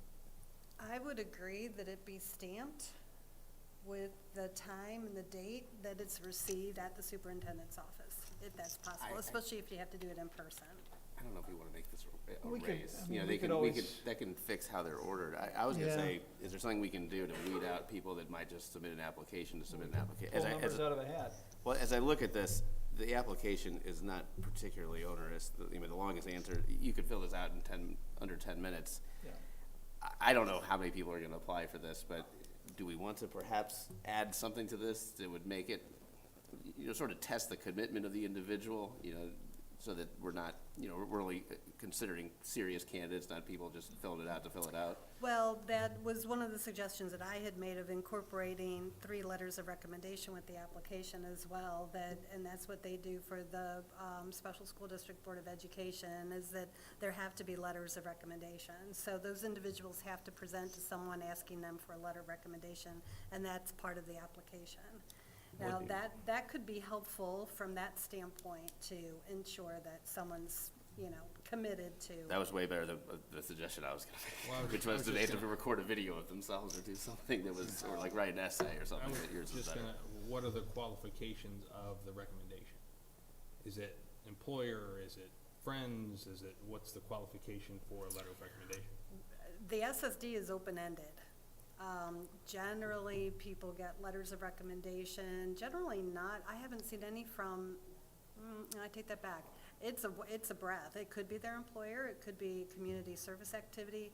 Sometimes it's from the principal of the school where their children are. Sometimes it's a mayor of their community. We see it all. I think if you take the time to get 3 people to do it, you're a serious candidate. Yeah, but at the same time, we don't ask for letters of recommendation for candidates necessarily. Because, but they're being elected. They're being elected, right, voted, but- and then there's a big campaign, whereas this, you know, is not. I don't know, I think, you know, the items that are listed on the application form from MSBA are fairly comprehensive. They talk about service to the district or to an individual school. Those are the kinds of things I think would be important.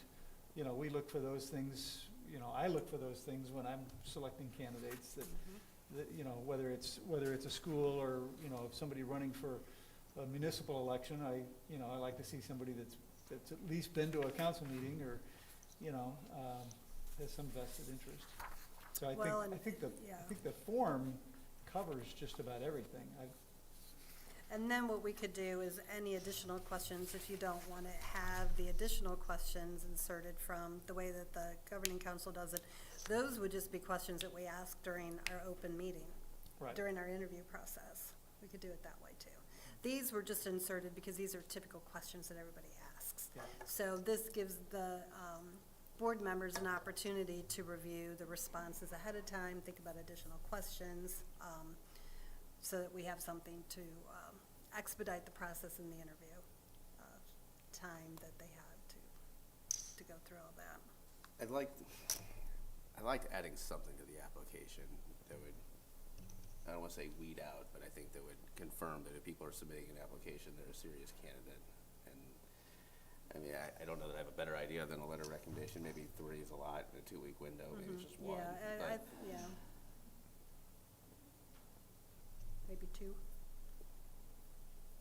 1.5. I don't know. It's just something. A minimum of 1 up to 3. I mean, we could. Or maybe it's just, Or maybe it's just even supplying references. Well, because- maybe we leave it open-ended and say, submit any letters of recommendation that you wish to provide. Is there a place for references on the application? No. Maybe No. that's what it is. Because I think if you're going to get somebody else involved, you're a serious candidate. But references means we contact them and talk, and I don't know that I care for that idea. Unless they list who their references are, but then you have to verify and you have to call them. Whereas if you have a letter that's on letterhead signed by an individual who's known within the community, then it has a lot of merit. And the board would probably have to be on that call together with Right, the reference. yeah, I don't know about Not all my ideas references. are correct. It's not, yeah. Instead of just one, it would have to be all of us to hear the reference. Mm-hmm, mm-hmm.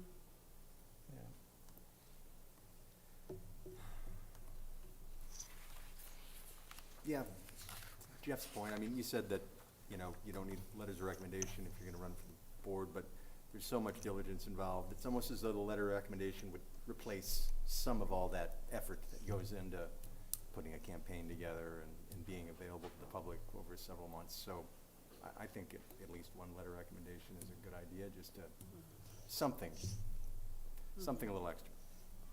Mm-hmm.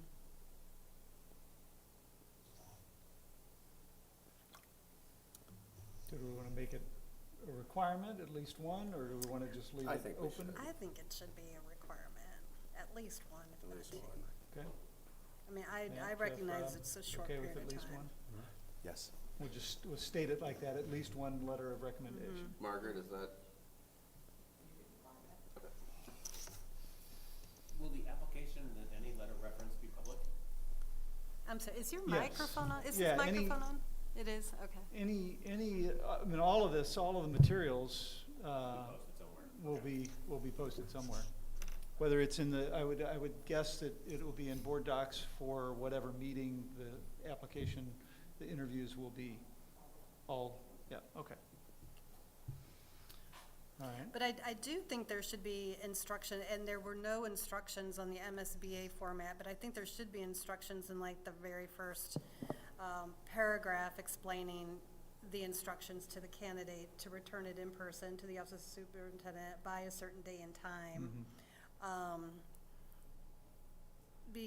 And what the meeting date will be, and informing candidates that this will be distributed to the Parkway School Board members before that particular date, so that they understand what is happening with the information that they're receiving, or that they're submitting.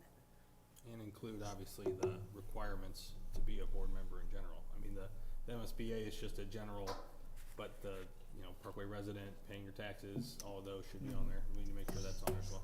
Sure.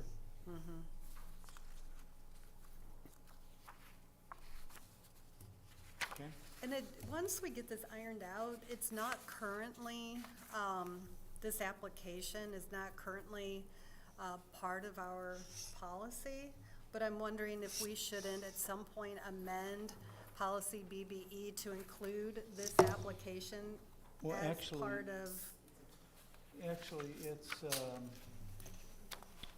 yeah, it's, MSBA has a B designation for it, so we probably just, yeah. It's a form. Right. That can go with the policy. So Yeah, it I wouldn't think- necessarily become part of BBE, but it would just be an additional policy. Okay, that's a good idea. So are everybody okay, comfortable with with the application form. Where did we leave the letter? I'm sorry. No, go ahead. Debbie. The only other thing about the application is that MSBA, as great as that application was, it left off to me some important details about the individual. I think it's important that, and because of the type of process that this is, this isn't going out to the voters, it's only going to the board. That we should know what their education is, what their career is, where they're employed, any other experience on boards or governing bodies, and then if we want to know about any awards or honors that they have received. I think that's important information to know. And I think it should be required on the application that be inserted. You're saying just sort of, we have to attach a resume, is that? Similar, yeah, somewhat. Okay. Yeah, just I mean, inserting, I mean, I don't know if you saw what I did, routed around, but it's in there. And with that, because that's what we do with the SSD Governing Council, the Board of Education application for that. Because we don't have these candidates posted on a website with their biography of information. Mm-hmm. This would help to fill in that gap. Right. And maybe that's, part of this, we're gonna have a second, an interview sort of Correct. experience, but I don't think there's anything wrong with including some of that sort of, resume sort of Right. information. Just to go back to, I'm not sure where we left it on the letters of recommendation, all that. I think if we set a number, we should cap it at that number too, though, just so, if one person submits 1 and one person submits 50, there's not sort of like keep a level playing field. I wouldn't think anybody to submit a dozen or something. I think if we just say at least one, you might get somebody that sends 2 or 3, but. Fair enough. Well, here's what I'm trying to head off. We get a lot of emails. I don't know that it's appropriate if someone submits an application and then tells everyone they know to start emailing the board. Sure. I kind of think that's going to muddy the waters. Well, that's not a letter of recommendation that would accompany an application, though. My guess is anybody that was interested would probably tell their friends that they had applied, and or people would hear about it once the meeting was published, and we would probably hear from some people. Okay. Which is fine, but that's not the same as a letter of recommendation, in my opinion. Fair enough. And to Debbie's point, we could even say attach a resume rather than expanding on the further education for their employment, rather than expanding on the actual form and making a new form, attach a resume. That way we're not having to recreate the wheel from a form perspective, which would expedite being able to get it out to the public quicker. Is attaching a resume along with at least one letter of recommendation. That way we're not slowing down the process by trying to make a whole new form. Well, I greatly appreciate that, and we do receive CVs or resumes from individuals on the Governing Council, but I think I think it's also important that we have a standard form that everybody has to submit and answer the same questions. If we just have just a resume or just a CV, Along with the form. Along with the form. Yeah, I think but not everybody's gonna have that, so, well. I think if they want to, that's fine, if they want to, but I don't think it should, I think everybody should still fill out what their education level is, what their career is, where they're employed, if they are, and their experience on boards or governing, and then they can still attach a CV. I just like seeing the standardization of everybody has to. Well, I think using the form is going to provide the uniformity between all the applicants, and then if we ask them also to provide a resume, then they can list whatever they want to on the resume that they haven't already put on the form. Respectfully, a resume is gonna, I know I was the first person to use the word resume, but further reflection, resume is gonna be kind of prejudicial against those that might not be in the workforce. Exactly, if they're not employed or. Right, I think asking for education, obviously, what your job is, and as opposed to demanding, because those that aren't in the workforce aren't necessarily, or have been in the same position for a number of years, might not have as pristine and persuasive of a resume. I don't think it's too much to add on this form, level of education, things like that. Just to visit the number of letters of recommendation one more time. To be clear, since this process that we're going to embark upon is to be transparent and during public session, what are we to do with the letters of recommendation? In other words, are we to read them all in front of everybody? So if somebody sent many, then that could be cumbersome for the board meeting. I'm just curious what the expectation is to do with it. We wouldn't need to read them, we just have to have them attached to the meeting and board docs. You all would read them. We would read them. You do not need to read them as part of the board. But the public would have access to them and could read them if they so chose. Yeah. So you would post all the applications on board docs, right? So their complete application will be there for anyone who wants to read it, and that's how SSD does it as well. Okay. And then we'd review the applications and the letters of recommendation in our own time outside of board meeting. Correct. Okay, all right. Yeah. Just want to be clear on that. Yeah. The new guys have to read them all and tell us what they say. That's There's a test. the rookies. The only thing I would add, if we get an incomplete application, I know in certain aspects that's not considered an application. Are we gonna have a process if we get something sent in that doesn't have every answer completed? Do we consider that an application? Do we tell them we need it fully completed? Do we need to have a process? Maybe I'm just, lawyer in me, but. I don't think we would toss an application if they omitted one section. To Debbie's point, if for some reason, or maybe it was Kevin, if for some reason they didn't have a job or they didn't have experience in a school building volunteering, that they shouldn't feel like they have less of an application just because they can't fill something out, or even if they chose not to fill something out. They may have some philosophical reason, personal reason for not sharing a piece of information, and I think we should still consider their application.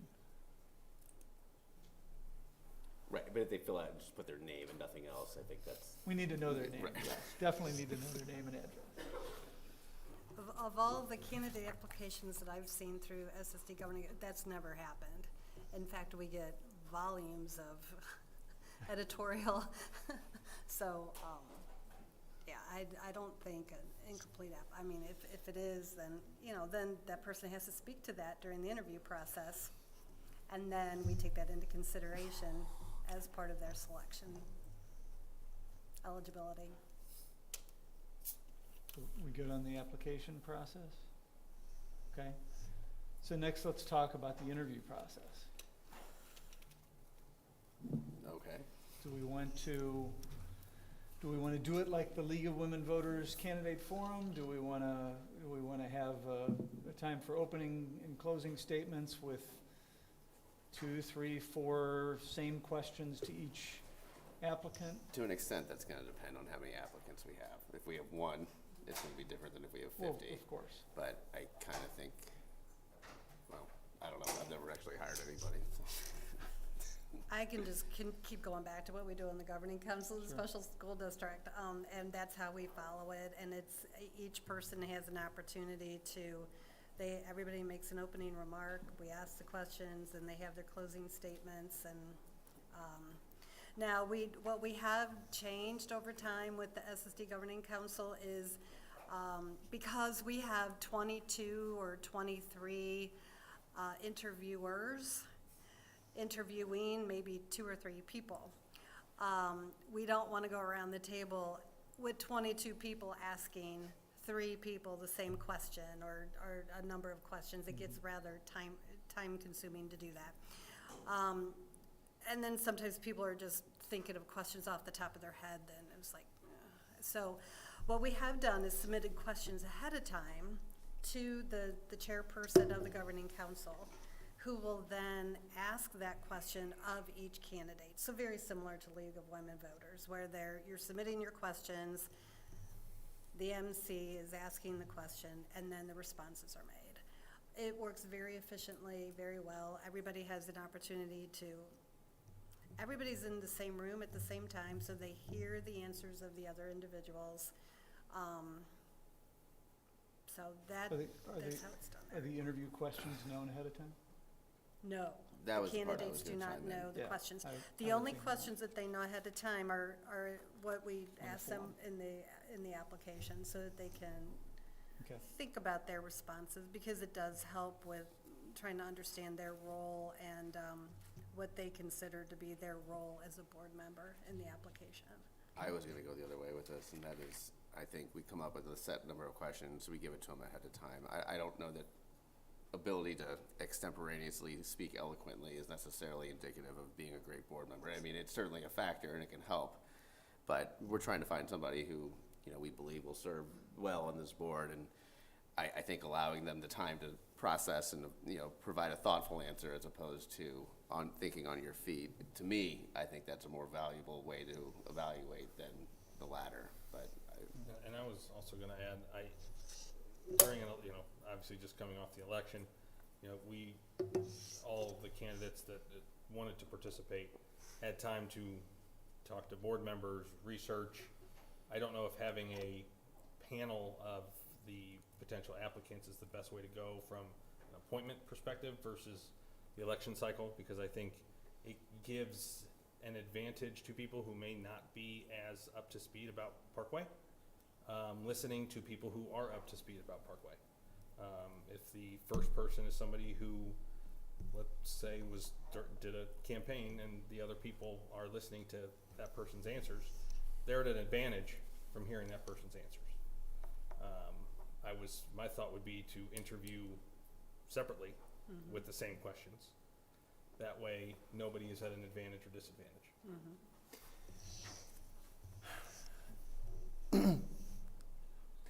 I think the advantage to speaking extemporaneously is there, for us, or for the deciders, is that there might be, at least from my vantage point, I think there could be more authenticity in answers that are having to be created in the moment instead of Wikipedia research or whatever else. maybe it's a mix then.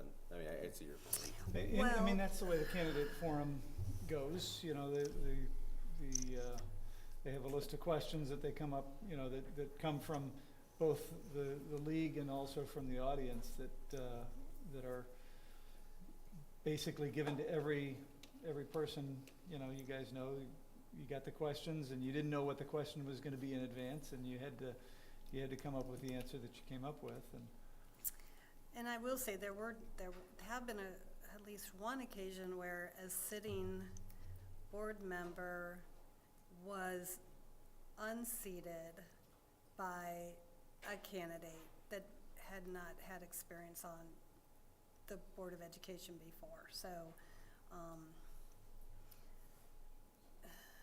you know, so an incumbent lost and was not voted in. So, yeah. But I can appreciate, depending on how many candidates we have, the idea of a closed interview process, and interviewing each candidate one by Except one, it doesn't similar to what. Doesn't the policy say we have to do it during?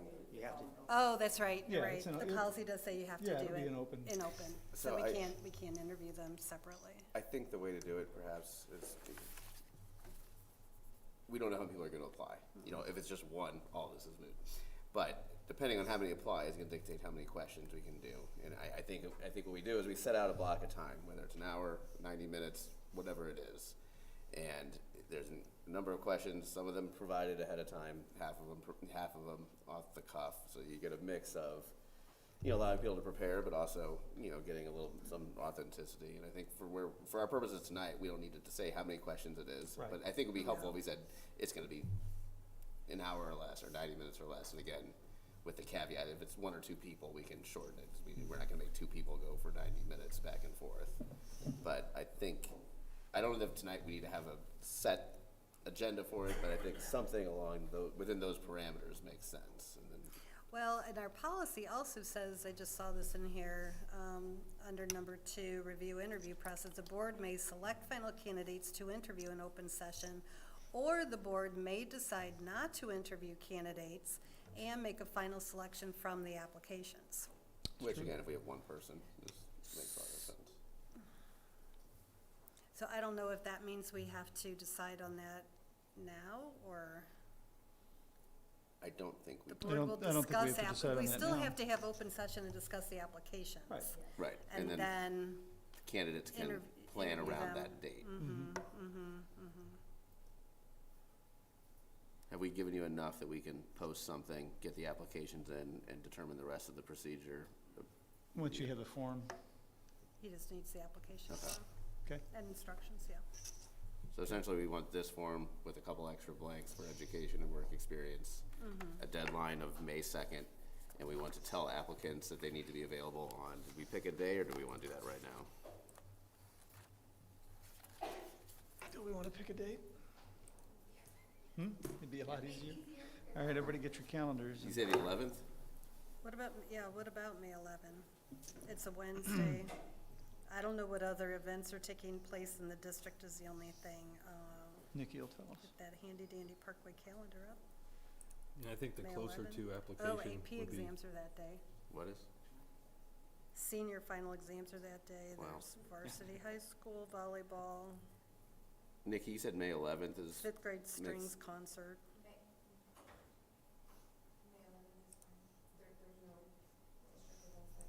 Okay, and then that gives us more than a week to see how many applicants we have and Yeah, hone the. review applications. Everybody good with May 11th? Evening of May 11th, 7 p.m.? Oh, let's see how much they want it. Let's do it at 5 a.m. No, I don't, I mean, we had to be here at whatever time we were here tonight, so I'd like to give people the option to go home and have dinner with their families, and even if it's early. So, 7 o'clock, everybody good? Okay. Margaret, anything else legally we need to? I got a quick question though. Yeah. Worst case scenario, if we have one person, can we vote them down? If we have no applications, do we just leave the seat empty? It says, the policy says shall, so we have to appoint somebody. Okay. So it could be one of you. And then if there's no applicants, we have to try it again? Start over? Well, then, your policy does allow you to have a different process. Okay. That's true. Gotcha. Okay. Okay. We all good? All right, it sounds like we have a plan. So, and we don't need to vote on anything for that, right? Okay. All right, so next up, we have 2 work sessions. The first of which, 15.01, is an update on Grow Your Own and Maryville partnership. So I'd like to invite Dr. Courtney Yeager, Director of Spark Teaching and Learning and Grow Your Own programs, and Dr. Michael Bogus, Chief Human Resources Officer, to join us.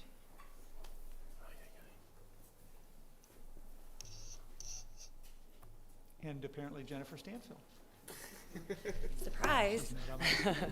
Surprise guest tonight, right? Good evening, President Todd, Vice President Hopper, the remaining board members, and welcome new board members.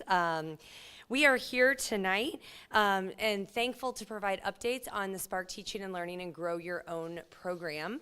And so Dr. Yeager and Dr. Bogus have been working on that, but we are going to just provide a bit of context about the Spark program before we get started.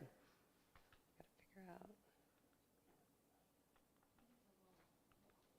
There we go.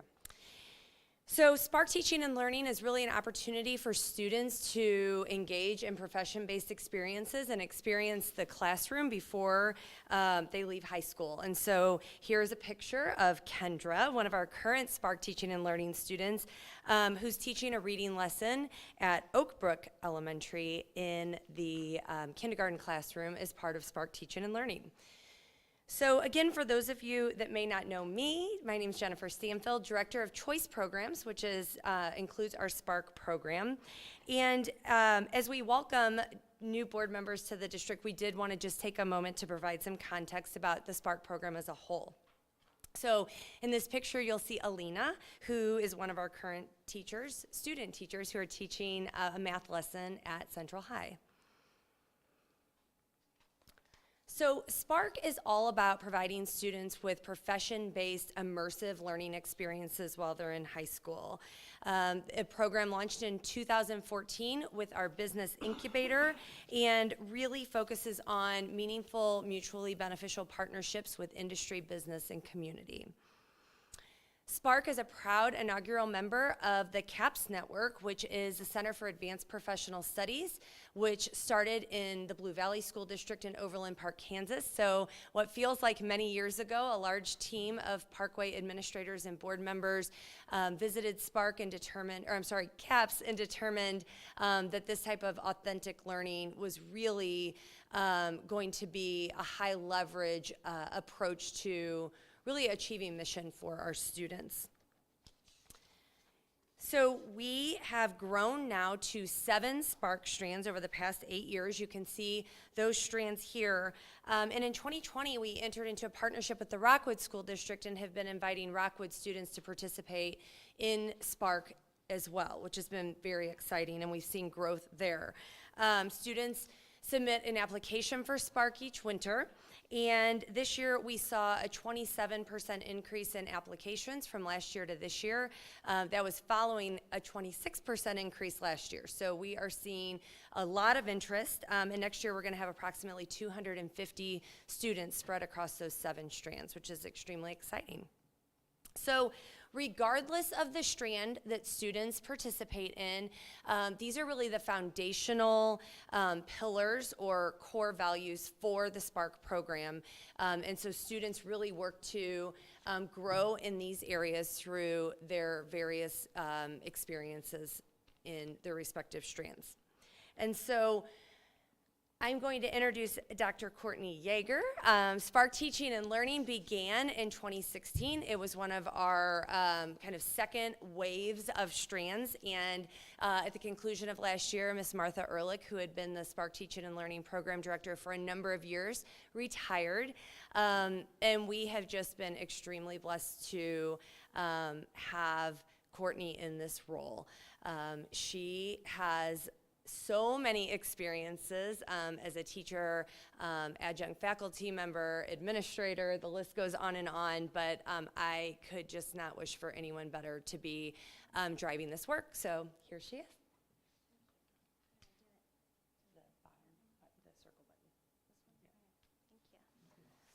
Good evening.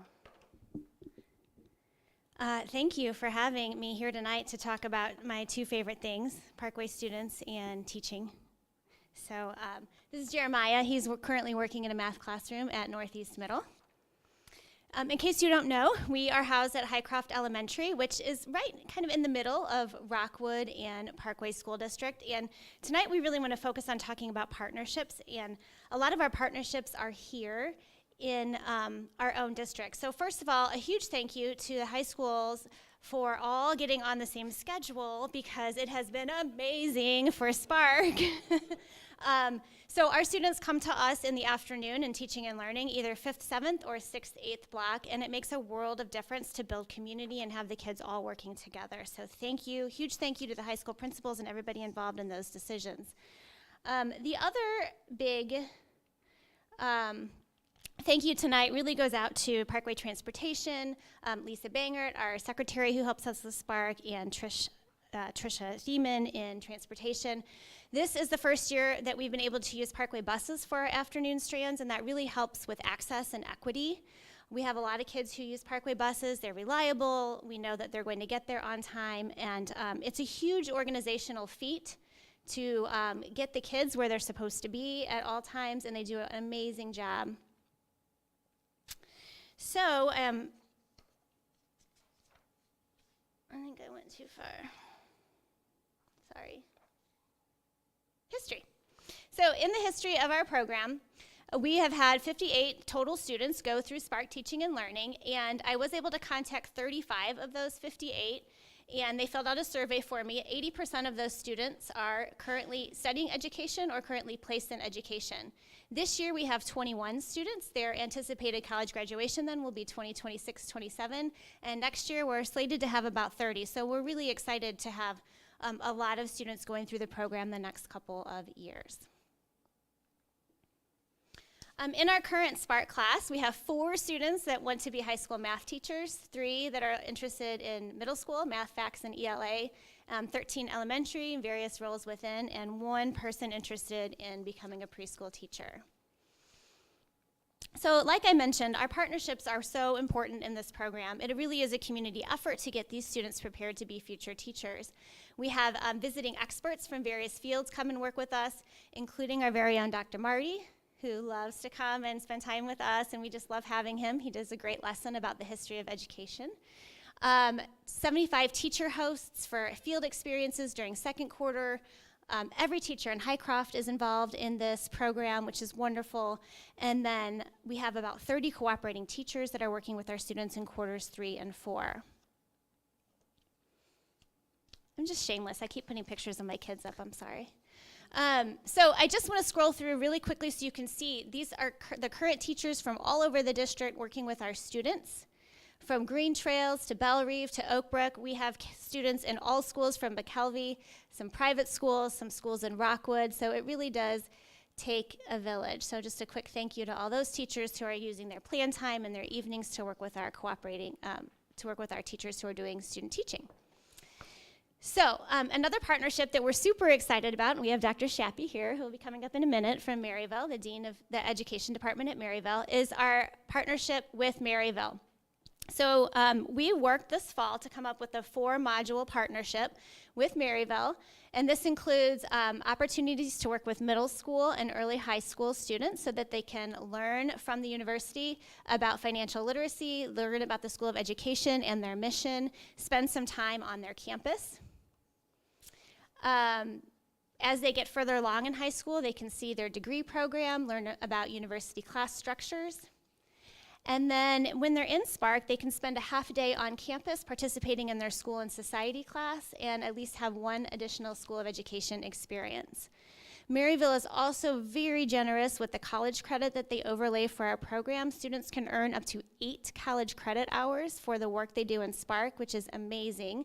And reaching out to the graduates, that credit has transferred, if not for specific education classes, for electives in all instances that I've heard of. So it's just a wonderful opportunity that we have right in our backyard.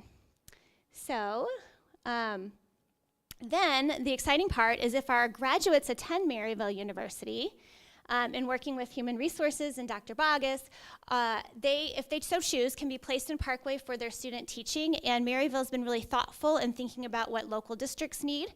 So they do not have classes in their higher levels on Mondays and Fridays. That gives their students that are wanting to be teachers opportunities to sub in buildings, and that gives us the sub pool that we need. So if they choose to student teach in Parkway, they can be placed in the building in which they will be doing their student teaching so that when they're subbing, they're building connections and community within that building, assuming they are hired by Kelly Services. They will be guaranteed an interview in Parkway. And then also when Parkway teachers serve as cooperating teachers to these university candidates, they can receive a stipend or credit. So without further ado, I'd like to invite Dr. Shappy up, the Dean of School of Education, to say a few words.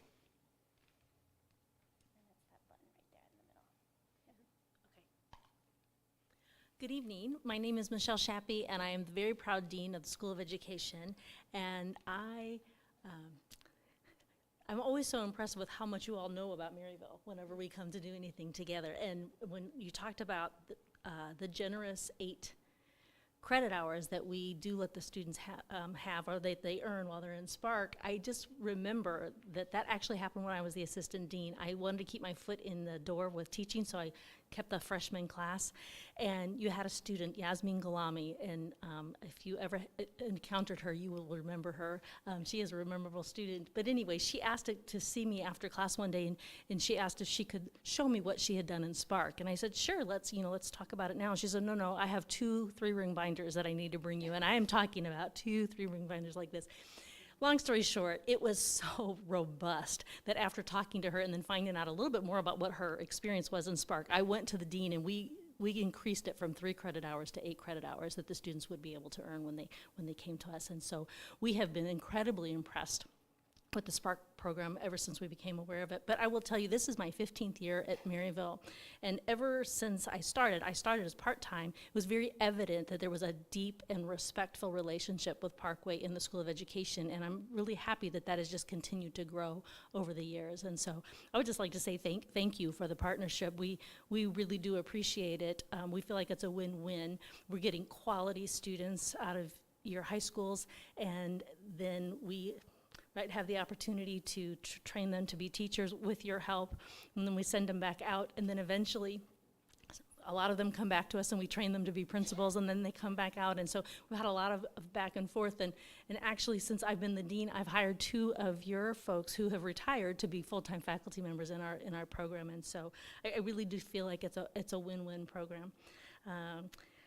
Courtney had asked me to talk about our mission, and so I pulled out the mission from our statement, and it's A up there. And after I looked at it, I thought, well, that's not very interesting. We are preparing educators, and what you might not know is we are preparing teachers. We're also preparing in our doc programs and master's programs principals and superintendents, but we also have another doctorate program where we prepare leaders for universities and colleges. So I thought, well, that doesn't really get to what we're talking about. So then I pulled out some things a little deeper in the mission work that was specifically to teachers, and this truly is what we believe in and what we're doing. I won't read it to you, I'll let you take a look. But then I thought, actually, probably what I would want to know is, what are you the most proud of, or what do you feel like you're known for at Maryville? Which is what I put together next. And I want to say dispositions, social justice, and practice is really what we're known for. As far as dispositions, we created a tool a long time ago because we think it's really important. Well, I want to back up and just say dispositions and social justice were not on the state criteria at all in the MEAS evaluation form. So we copied the state form, and we did everything they asked us to do, and then on top of that, we added dispositions and social justice, and I'll talk about practice in just a second. And I want you to know this is not all we're about. Obviously, we're nationally accredited, and we are state accredited, and we do everything that we're supposed to do, but these are the things that I feel like we do particularly well. So we just feel like it's really important, and we keep an eye, and we want to make sure that the teacher candidates that we send out are kind, and that they care both about their students and their students' learning, and that they show up on time. So it's like all of those sort of like soft skills, right? But we really feel like you have to be nice to be a teacher, right? And so that is something that we are really looking at and measuring. From the very first freshman class, we show this picture, and we have long conversations about equality versus equity, and our students are really well versed in that by the time they leave us. And practice, we have a great deal of practicum hours and student teaching hours, and we actually require twice as many hours as the state requires for certification. And that is something that we get a lot of compliments on, and folks who get our students feel like they can see that difference. Courtney also asked me to talk about our commitment to public schools. And so I just pulled a few things that we've done just over the last few years. So all of our practicum students and student teachers are placed in public schools. We feel like that's where we can have the greatest impact. We've done a great deal of professional development in the Roosevelt High School and the Wilkinson preschool in the St. Louis Public School District, where our faculty members go in and actually provide professional development for their teachers. I was involved in 3 very large grants over 12 years, and one of them was here in Parkway with a partnership with St. Louis Public Schools on math education, where we would come into the schools and provide some extra professional development. And over the last 5 years, 5 years ago, we created the Center for Access and Achievement, and we have a director, Dr. Stephen Coxon. Some of you probably have worked with him. He's phenomenal, and he's raised well into over $1 million at this point in grants, so that we can provide opportunities for students. I feel like we hit both ends of the spectrum. We are able to provide opportunities for students or equipment in schools that they may not have access to, all the way from that end to the other end, where we provide classes 2 weeks every summer in science and robotics for students that are gifted on our campus. And so we are in a lot of North County schools. We have students come to us. We've trained students alongside their teachers, where we gave them both training at the same time and coding. So anyway, that's another way that I feel like we are giving back to the public schools in our area.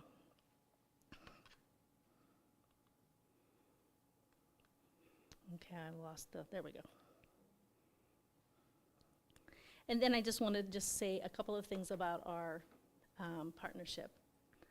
Our department has always valued our partnership with Parkway, and it is the deepest, strongest partnership that we have, and we are very excited about the new components that we've added recently. So Courtney showed you a lot of the things that we're doing. Some of those things are new. We're really excited about middle school campus visits. Our faculty is excited about that because for the university, we do a lot of why Maryville, why Maryville, why Maryville. But being able to talk to middle school students, it wouldn't be appropriate to talk to them about why Maryville. So we're excited to just talk about why education, right? Why teaching. And so our faculty is super excited about that component. And then the informal gatherings that we'll be able to do on Zoom, which is kind of new to all of us to now have this extra tool in our toolbox, will get us into some more formal and informal interactions with future students and their parents, both at the high school level and the middle school level, which I think is really great. I would say that also the possibility of increasing some of our incoming freshmen from the Parkway School District is also very exciting to us because, as I mentioned before, briefly, but I will just say, as a whole, the Parkway students coming in are the most prepared group that we have coming right out of high school. And so they are a pleasure to work with. So we are excited about being able to increase those numbers. And the last thing is that the Parkway partnership that we've had, we feel like is really strong and a really good model. So we are hoping to use what we're doing to spread that to a couple of other districts in the area as we seek more diverse candidates to train for teacher candidates for all of us. Thank you for your time.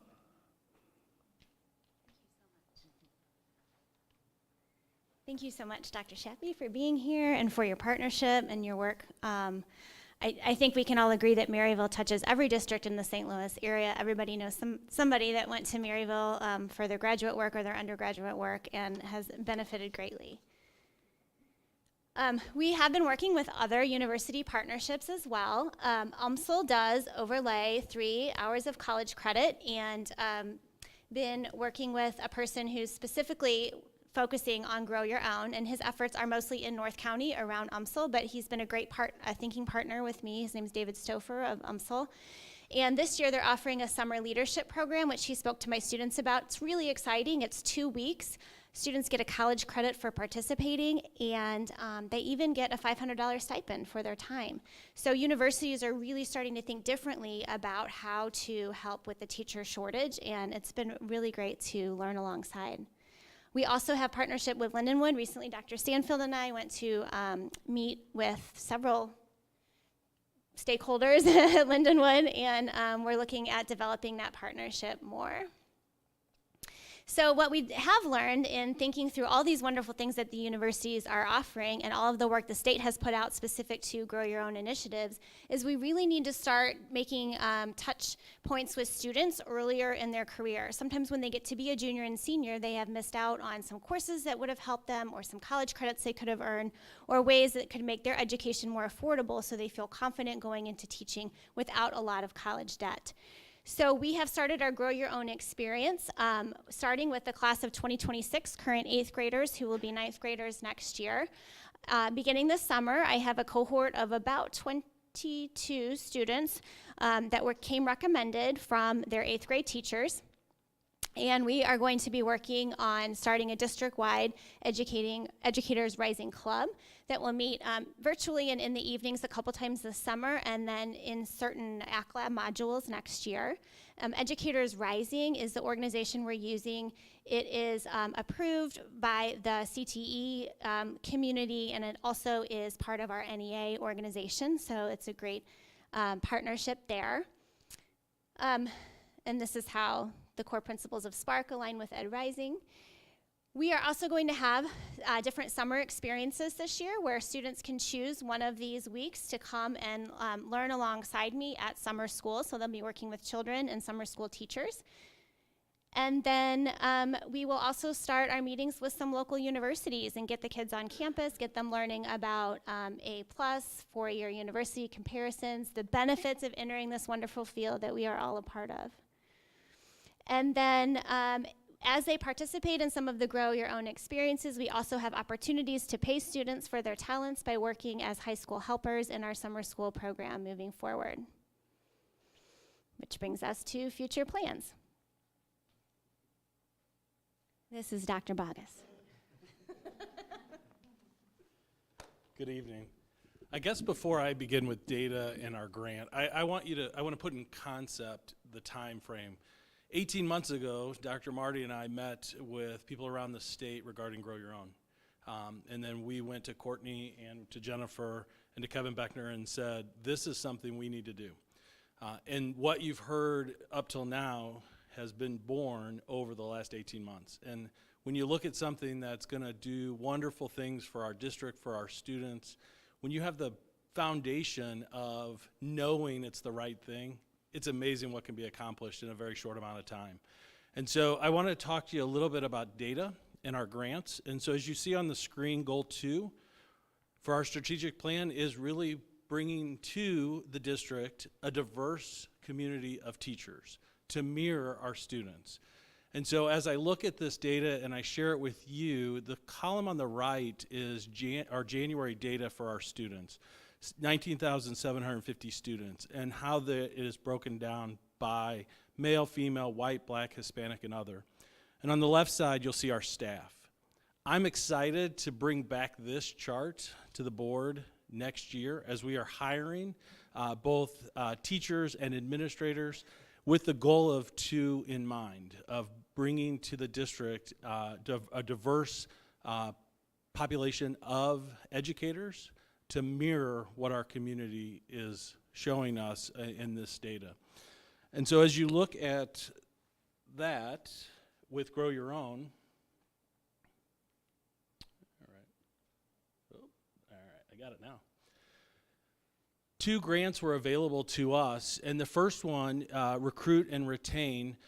Each district was allotted money from the state depending on our size and other factors.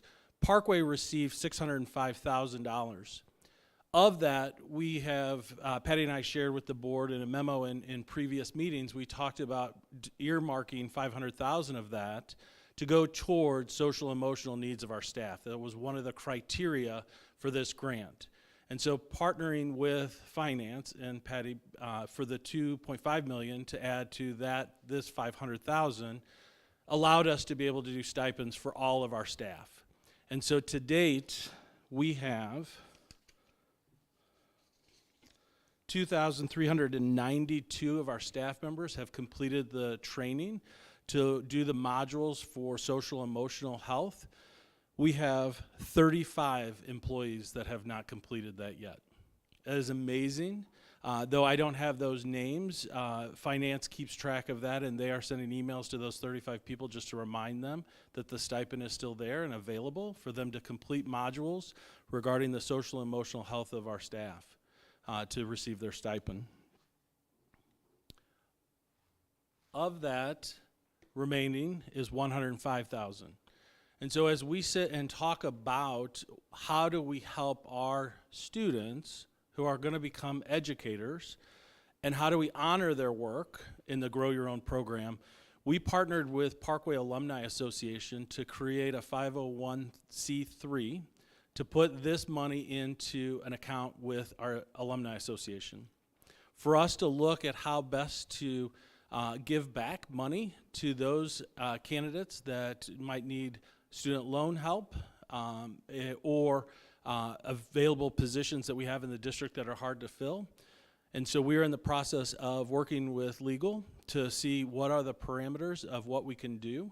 But we viewed that that was the best use of that money to be able to put it away with permission from the state to be able to think more collaboratively with others and to be transparent in what we would use it for and not lose the money by the end of the deadline. The other grant that every school district in the state of Missouri received, whether you're public or private, received $10,000 for a Grow Your Own. And so in that, some people use that money for various things. I meet with my job-alikes each month. And so it was interesting to see what they were using it for, but we also felt that that $10,000 could go into that 501c3. So we can actually look at how to best meet the needs of the district and those individuals that have gone through the Spark program, the Grow Your Own program, and how do we entice them to come back and work in Parkway. And so with all of that, it's very exciting to see what's next, and I know Courtney's coming back up here, but I do want to take a moment just to say the partnerships that we have and what Courtney and Jennifer have been able to accomplish in this short amount of time makes other districts very jealous of where we are in our timeline. And I just want to give kudos again to all the work that Courtney and Jennifer do day in, day out to make this beneficial for our students that are going through the Spark and the Grow Your Own that want to come back and be teachers. And we are at a teacher shortage. We are still a destination district. We have individuals that are applying, but we don't know what that'll look like in 5 years from now, when the numbers that we hear from universities is that there are less and less individuals going into education. We're going to need a workforce, and this is a wonderful way for us to grow our own, invite our own students back to Parkway as another piece to the overall hiring pool that we will have over the next several years. So thank you for letting me join you, and I'll turn it back over to Courtney. I wish I could bring the current cooperating teachers or some of my students here for you to meet. They are making a difference. Their the younger students just get so excited when they come in for their internship days, and I really do think we are going to grow a really strong pipeline. So some work to come. Again, we're still working through university partnerships. I've been in touch with a person at the St. Louis Community College to really think about what they offer in terms of helping our students, again, graduate with less debt. Our students can participate in the A+ program with some of their tutoring hours that they do during Spark. And then really just building an information hub of all the local universities. We're so lucky to have so many right around our area, but what they offer, what scholarships are available, depending on the students' qualifications. And again, universities are thinking differently about how to entice people to go into the field of education, and they're thinking big with scholarships and things like that. I will also be adding a 2027 cohort, which is current 7th graders. And over half of my current Spark teaching and learning students have agreed to help mentor the students as they move forward, even as they matriculate into universities that may or may not be in town. And then also with Dr. Stanfield's blessing, proposing a summer course that will go to proposals this spring to try to encapsulate and formalize some of the summer experiences that I mentioned for younger high school students earlier in the presentation. And then also fundraising. I'm going to have to talk to Xantha and Incubator about that because this is not my cup of tea, but we will need to work through fundraising for sustainability to continue to build on that 501c3 to help with our student loan forgiveness plans. So that is our update, and we are happy to take any questions or comments. Well, I will start just by thanking you all for that great presentation. It's nice to see some of the things that we heard about a couple of years ago really taking shape. The pre-Spark, that sounds so exciting to be able to reach folks before they're even in high school and just plant that seed. I did have a question for Mike, actually. You mentioned that the 2,392 staff had taken those modules. Have we gotten any feedback about the actual taking of the modules, and did we see some benefit? Did our staff see some benefit from those? How I would answer that, within the modules, staff only had to take 2 of the modules, full-time and part-time staff. There were multiple modules. I think there were 9 modules that were offered within that, and at a rate of about 85% of our staff took all 9 of them. And so even though they only had to take 2, they continued to look at the other modules to see that social emotional, stress release, breathing techniques are just a couple. One was on depression. And so how I would answer that is the number of people that took all of them well above the requirement to fulfill the stipend was very impressive on our end. I think it's stressful right now in any profession. Teaching is no exception to that.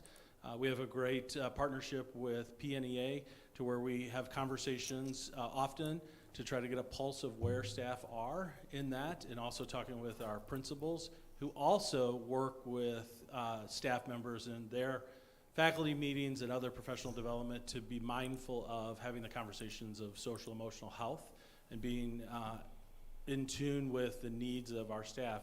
So much with Dr. Marty shutting and having the district closed tomorrow and Friday as another way to provide a little break for staff members in terms of the stress load that's there.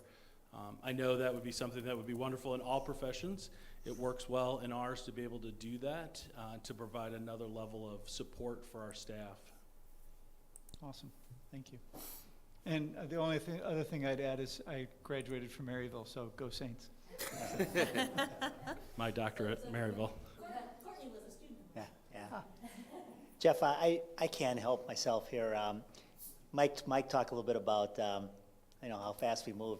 And one of the things that Mike and Courtney know, we spent a lot of time with the Columbia Public Schools, and one of my really big awakenings was Peter Stapleton, who was the former superintendent, and we were talking about their Grow Your Own program, and I was talking about we're going out and trying to do, Mike and Amy Joyce ahead of him, go to recruitment fairs, and he said, and this was such I said, Keith, you're sitting on 18,000 potential future teachers. That's what you ought to be working on. He says, you can travel the country and you might get one, you might get two, they might come for a while. But I don't know if you've heard this, most educators are working 50 miles from where they grew up. So it's hard. So he says, that's what you want to work on. And it was like an awakening to me. And that's, as Mike said, we went to work. I also want to just say, these folks, and it's just wonderful to see them all together, have worked so hard to make this all come. And each one of them have done such great work. But when we chose Courtney Yeager to do this work, and one thing you know about Courtney is she's pretty aggressive. And she also doesn't necessarily ask, she doesn't ask, hey, I want to do it. She just does stuff. And that's okay, because you got to move forward. You can't sit around and talk about this problem of teacher shortage or more diversity. You got to get going.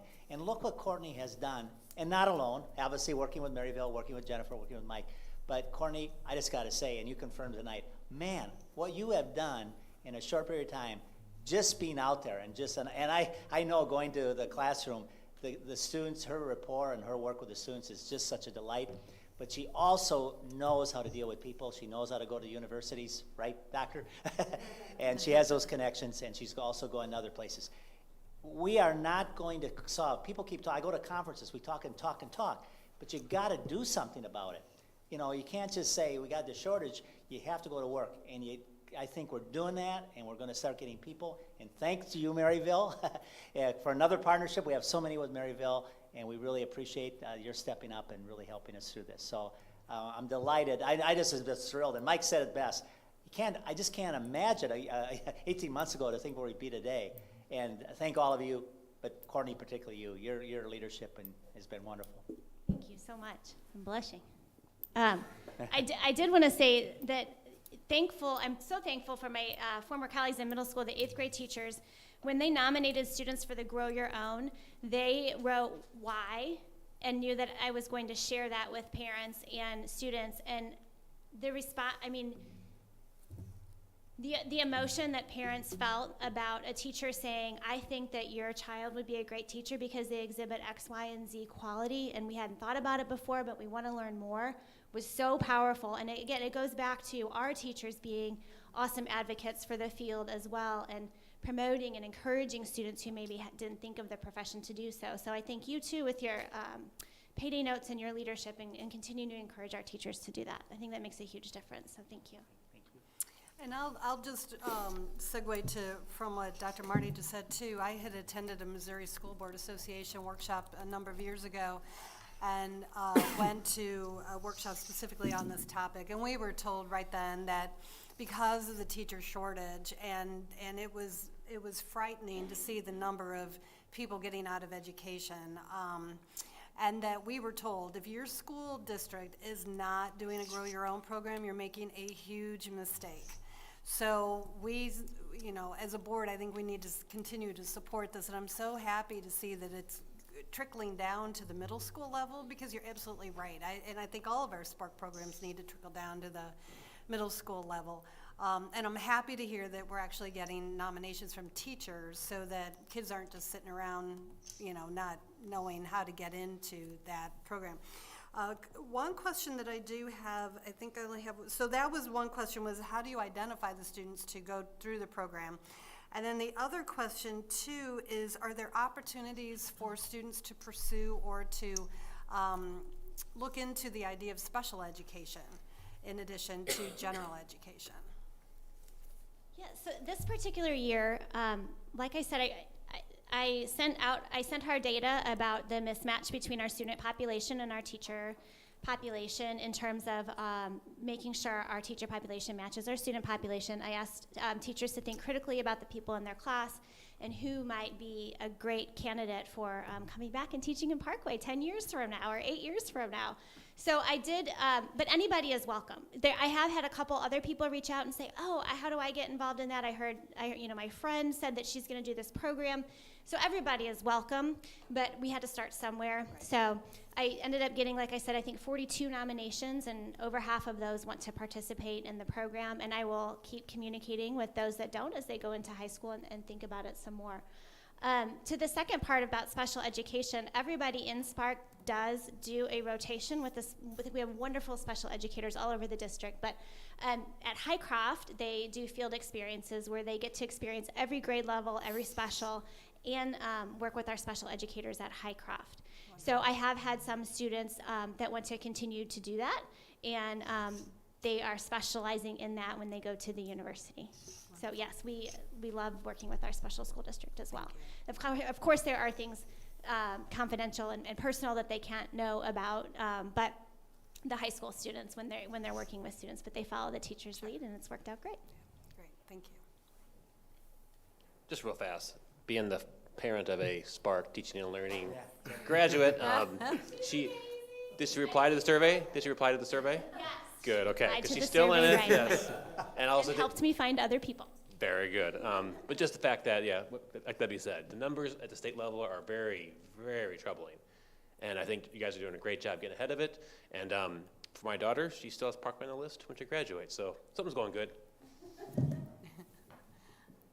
not at all surprised that she did the survey. Probably Thank you all very much. Really appreciate it. Thank you. Next up, Special Services Program Evaluation, preliminary work session. So we have Dr. Amy Blumenfeld, Director of Special Education, and Alyssa Gratz, Coordinator of Special Services. Thank you, ladies, for hanging out so late tonight. Good evening, or is it nighttime at this point? President Todd, Vice President Hopper, members of the board, Dr. Marty, and Mrs. Stover. We appreciate your time tonight to provide feedback regarding the plan for our comprehensive evaluation of the Special Services Department and Special Education Program in Parkway. The Parkway Special Services Department, which is a component of the Student Services Department, led by Dr. Matheson, is scheduled for a comprehensive program evaluation during the 22-23 school year. The most recent program evaluation of the department was completed in 2011. Tonight we're coming to the board seeking feedback on the main topic areas and guiding questions that will drive the Special Services Program evaluation. My name is Alyssa Gratz. I am the Coordinator of Special Services and have served in this role for 8 years. Prior to my current role, I served for 5 years as the district-wide school psychologist supporting all Parkway schools with disability evaluations and process under Section 504 of the Rehabilitation Act. With me tonight is Dr. Amy Blumenfeld, the Special School District Special Education Director assigned to Parkway. This is Dr. Blumenfeld's first year in the role with Parkway. She was most recently a Special Education Coordinator at Marquette High School in the Rockwood School District for 10 years. The third member of the Special Services Department serving Parkway is our district-wide school psychologist, Kimberly Hamilton. She served in this role for over 7 years and was previously a school psychologist with the special school district within Parkway. I'm going to turn it over to Dr. Blumenfeld. Good evening. The special education team, which is, hopefully if I get the right direction. Nope. Perfect. So the chart before you tells you a little bit about our population and our staffing. The special education team for our school-age students is managed by 11 special education coordinators, and they are spread across Parkway's 28 schools, the Fern Ridge Choice Program, and Parkway's virtual campus. Additionally, there is a special education coordinator dedicated to our countywide deaf hard of hearing program, which happens to have a site within our Parkway boundaries. But she is supervised outside of our area. Included in this as well, we also have 2 special education coordinators that focus exclusively on the early childhood programming within special school district, and they are not reflected in our coordinator numbers. Students qualifying for special education services are supported by special education teachers, a variety of related service providers, which include occupational therapists, physical therapists, speech language pathologists, a wide variety of related service professionals, adaptive PE teachers. The role of the SSD school psychologists, they primarily conduct evaluations. However, they're infused within our school buildings to help with looking at problem solving at the individual level for students within the schools.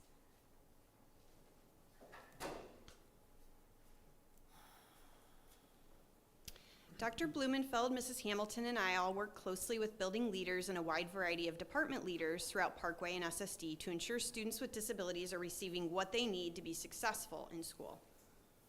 We work to ensure parents and guardians are fully informed of their rights and options. We support school teams with the problem-solving process for struggling learners. And we work to ensure Parkway and SSD are compliant with the federal regulations, state laws, and district policies related to students with special needs.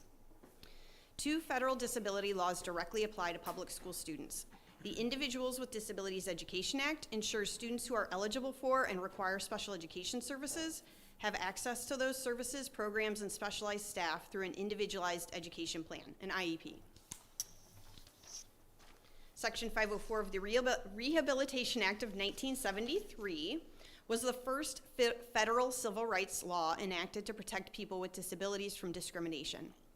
Public schools must ensure students with disabilities are accommodated and have all necessary supports to access public school and an opportunity to participate in extracurriculars, summer programs, and school-sponsored events and trips offered by Parkway outside of the regular school day. Section 504 is not funded by the federal government, nor do we receive any additional funding from the state of Missouri.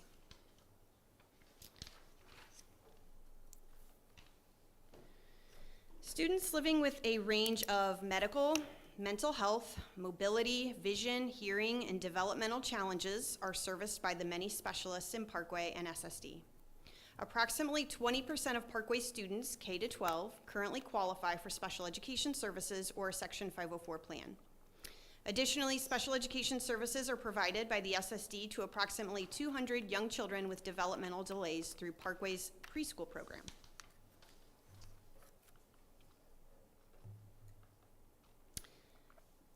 The program evaluation plan was developed collaboratively with Dr. Greg Matheson, Assistant Superintendent of Student Services, and Dr. Nathan Tyson, Parkway's Director of Data Management and Research. Input was also obtained from the members of the Special Education Action Team, which includes a variety of district-level and school-level general education and special education administrators regarding what issues and questions were most important to this program evaluation. Additionally, input was sought from the president of the Parkway Parent Advocacy Council for Children with Disabilities, PACCD. Our department plans to utilize the comprehensive program evaluation as an opportunity to highlight areas of strength and identify opportunities for improvement.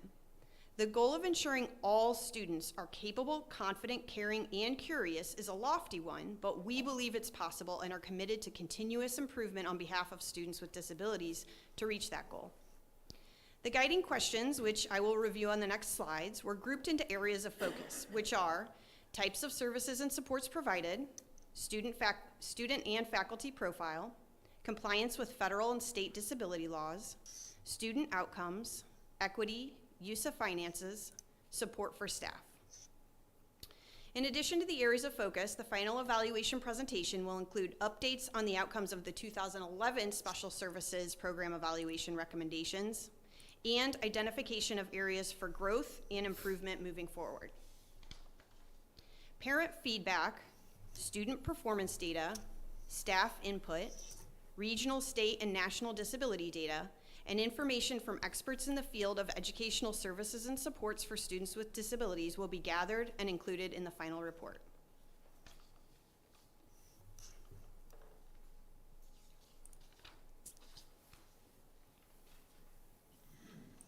The program evaluation is an opportunity to highlight the specialized programs, service delivery models, and educational options that are available through Parkway and the Special School District to students with very unique needs.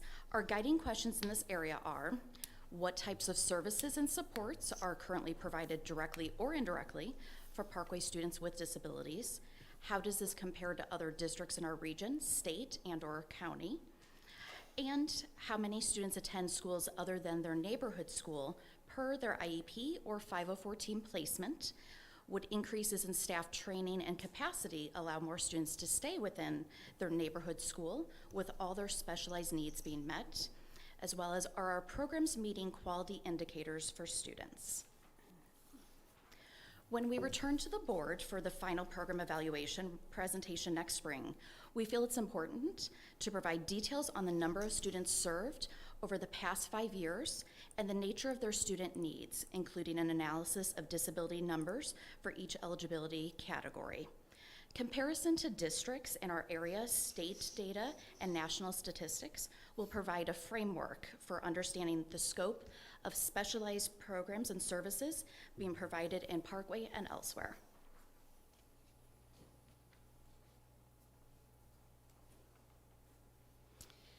While not the most interesting part of our jobs, compliance with federal and state disability laws is a critical component of our work. The State of Missouri's Education Department conducts periodic file reviews of special education student documents to identify compliance errors. Hearing officers issue judgments when formal disagreements arise between schools and parents of students with disabilities.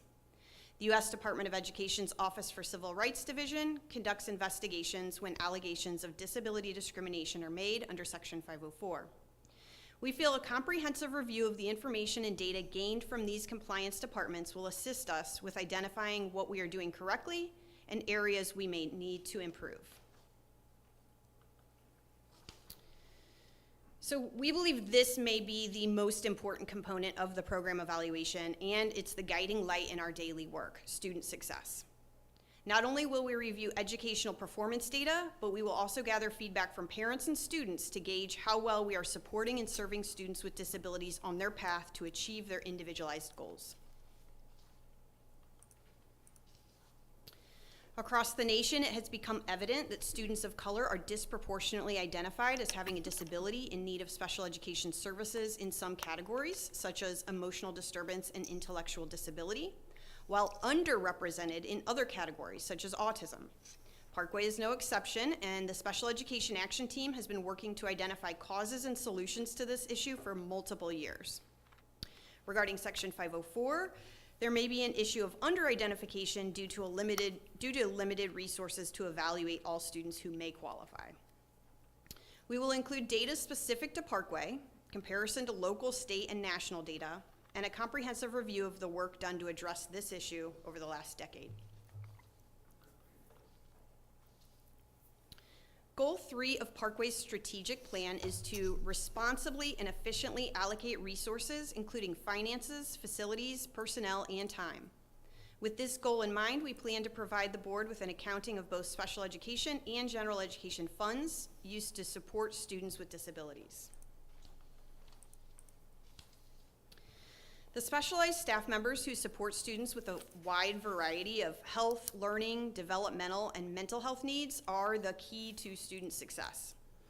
Additionally, supporting general education teachers and staff is a critical element in ensuring students with unique needs are making progress educationally, socially, and emotionally. We want to know what more can be done to support teachers and staff to ensure they feel confident, capable, and supported as they work to meet the individualized needs of all students. The ongoing collaboration between Special School District and Parkway's Talent Development Department will be reviewed as a part of the program evaluation. Additionally, the program evaluation provides us an opportunity to review the efficacy and the recent decentralization of Section 504 evaluation and case management responsibilities to assistant principals. Based upon your feedback tonight, the Special Services Program evaluation will be conducted over the course of the next 8 months. Once the data, surveys, and other relevant information is collected, a preliminary findings report will be presented and reviewed with Superintendent's Action Team in preparation for the presentation to the board next spring. Thank you for your time and attention. We are eager to receive any feedback you may have at this time. Bless you. Bless you. Well, thank you very much. That was, I'm just jotting notes, and I really can't think of any feedback to give you other than you've already got a pretty well thought out plan of the areas you want to evaluate, and I can't wait to see what that yields. So, great job. I know. Thank you. I know Debbie might have a question or a suggestion. And I know it's late, so I'm going to try to whip through this really fast. Well. I will try. Let's start with professional development. So do you have, I didn't see professional development in part of what you're going to be looking at, because some of the, now that they've always been trying to have special ed students in the general ed setting as much as possible. But yet, it seems like some of the professional development done here in Parkway for our general ed teachers, is there mandatory requirements, or they're just optional, and should there be more professional development? What does that look like to help our general ed teachers as part of supporting this for our staff? So, and I can field that one. Part of what we are looking at in some of our questions is addressing what professional development do they feel they've received, or are they still looking for? We have a robust option through Special School District, which general education teachers are welcome to attend with us. We also, within our department, we partner with Amy Gerking-Coates, and we look at what type of opportunities are there available through Parkway, where potentially we could have special education staff members join up. And then working with the administrative team to see, do we need to identify key stakeholders within the buildings that we want to put them through specialized training. So we definitely will be addressing and surveying teachers and administrators as well to see where do they feel the gaps are, where do they feel that they're getting that important training, and we want to continue that and possibly even increase it because it's working, and look at what else is needed. Okay. And then my other question had to do with a few years ago when Dr. Keenan first became superintendent of special school, I guess around 2019, she embarked upon doing an audit of all of the districts and the services that they provide. And is there any information that you're going to be able to, and then COVID hit, so I don't know how far they got with their audit, and will that be a part of what you're going to be looking at here to incorporate their findings as well? Yes, absolutely. So they did do an audit. Things were paused because of COVID. And so this year we actually picked up the audit again. So we now have recent results. So that is a commitment that Dr. Keenan has made, that we will continue to do those audits. And that's how we'll get some of the information as we compare to other districts our size that are nearby, as well as just other partner districts, within the 22 within St. Louis County, that we can compare. What do their programs look like? Are we holding strong within Parkway and looking similar? Are we different in some ways, and why is that? So we will absolutely access all of those reports. And then on the matter regarding use of finances, are you talking about the disproportionate funds, or are you talking about something else in use of funds throughout Parkway, or is it both? So in my opinion, it is both. That's what we had talked about. We certainly want to get feedback from the board and from the superintendent's action team to make sure that they agree that we should be looking at both. But we kind of left it open that we interpret it as we would look at both. I'd like to see both, as part of the report. And then perhaps an education with individual, maybe the board at some point of what that is and how we get that money and how it's identified and the dollar amount that's deemed, because it's different throughout school districts. Absolutely, Yeah. we can include that. And then as far as also for support for staff, if you talked at all about the facilities needs for teaching special ed. I know when we've done some visits in some of our schools lately, that has been one of the gaps that we have, is availability and adequate, not just adequate, but appropriate space for some of the special education needs that we have within our schools, and if that will be part of your, or if that could be incorporated as part of this. It certainly could be. As part of the audit that Special School District does, that's one of the pieces they look at when they come out and they audit the districts. But we can actually make more of a focus of that here in Parkway if we'd like to get more than what Special School District offers us in their audit. That would be great, thank you. And then is Mosaics, our gifted program, is that part of SSD or is that separate? That is separate from us. Okay, that's fine. Yeah. And then the deaf and hard of hearing program, is that part of this? We are going to include that in this because there are 2 districts that are identified as district-wide sites, Parkway being one of them, Hazelwood being the other. So we do pull from countywide. We've got students here in Parkway from Afton, from Valley Park, all over that access our programming. And so while I don't supervise that programming, they are a part of all of my meetings. Everything that we do within Parkway, they are included in, so their results will also be within this. Okay, thank you. And then as far as staffing goes, is staffing for Parkway going to be included as part of this? Yes, that's why we had the chart earlier on in the slides, and I will mess up the PowerPoint if I try to get back there. But we will also be looking at what are our staffing ratios compared to other districts. And some of that, I guess we're at the whatever special school district can provide also in their recruiting efforts and retention of staff to be able to provide that to our district as well. Yes. Okay. And I think the only other, one of the other, I don't know, when you talk about compliance with federal and state disability laws, will you be looking at how students with disabilities are run through the discipline process and how that's maybe different for students without disabilities? That's certainly something that we can consider if we want to extend it to the discipline process. Originally, the way that this reads, how we started to survey, was looking at just qualifications. Right. And so meeting the qualifications for a disability or an eligibility area. But if the board and superintendent's action team would like for us to look at discipline, we can certainly consider that as well. And I think also the idea of how is the manifestation determined? Is that determined indeed by just the disability or by the IEP or both, and how that's interpreted? And so for manifestations, we look at a process that is guided by state and federal guidelines. And so we're considering, there's 2 legally mandated questions that we will ask. When we go through that process, we look at was the disability and was the discipline that took place a direct and substantial result of their disability? Did it connect? And was it a failure of the IEP team to follow the current document? Very similar with 504, they're asking the questions as well when they're looking at those documents. And so we determine, was the student's disability impacted?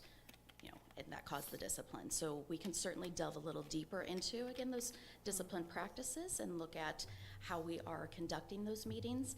Alyssa has a very similar process, how she conducts those meetings for students that do not have IEPs, just as my team does across the district when there's discipline. Okay, thank you. And then my last question is that the last time this was evaluated was 2011. I mean, that's like 10, 12 years ago. So That precedes us. I'm just wondering if we shouldn't consider having this program evaluation, and I think we're going to be talking about that at our board workshop sooner than, that just seems too long, in my opinion, to go for evaluating student services. No, I know, but the last one was 2011. I know, but So, you know, it's can't do it been any sooner than 11, they're 12 doing it. years. So, I don't know, it seems to me that, we'll be talking about that in a couple of weeks, so. And I'll echo Debbie's sentiment about including discipline in there. We recently had a situation that was a related conversation, so I think it would be beneficial for the board to have that. Yeah, Absolutely. thank you. Amy, That's all I have. oh, I'm sorry, is there? Sure. Is somebody else going? No. I'm happy, I think we're all happy to see that you're including early childhood in this Yeah. work, because we've talked a lot about the, you know, that needs to be connected to our overall program, so I think that's wonderful, so I was glad to hear that, see that. I think SAB members would agree.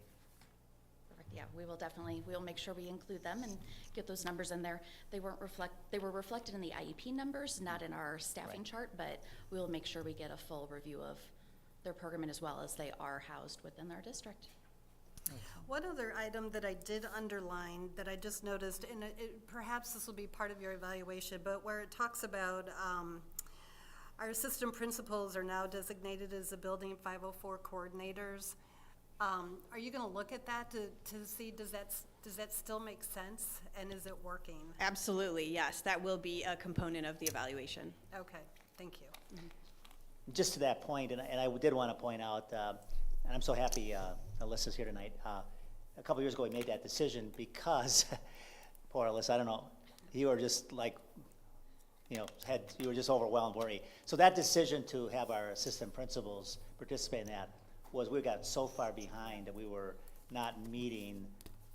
We were as far as, what, a year behind, Alyssa, weren't we? I mean, so we really had to do something, and that's why we moved to get our assistant principals more actively involved. Otherwise, we were so dependent on Alyssa, who, by the way, is an amazing expert and has the expertise and has a tremendous work ethic, but it wasn't a right for her or families and had students that had needs. But that needs to be evaluated, updated. I know there's still some concern on the part of some of his buildings, and that's another workload, but we can't expect Alyssa to be the only person in the district that's the manager of that program.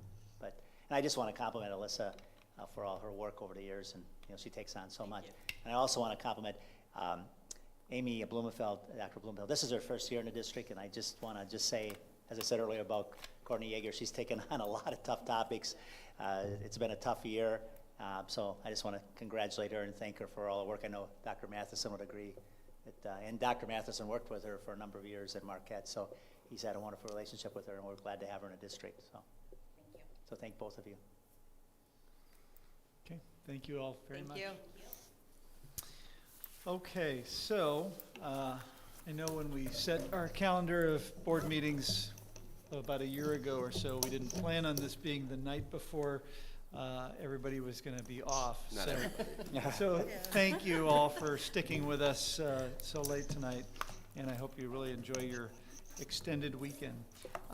Based on tonight's conversation that we had on the pending school board vacancy, may I have a motion and a second to call for a special meeting to be held at 7 p.m. on Wednesday, May 11th, 2022 at the Parkway Welcome Center. So moved. Second. All in favor? Aye. Any opposed? Motion carries 7-0. Next, may I have a motion and a second to adjourn the regular meeting? So moved. Second. All in favor? Aye. Any opposed? Motion carries 7-0. Thank you all for attending. Thank you for watching.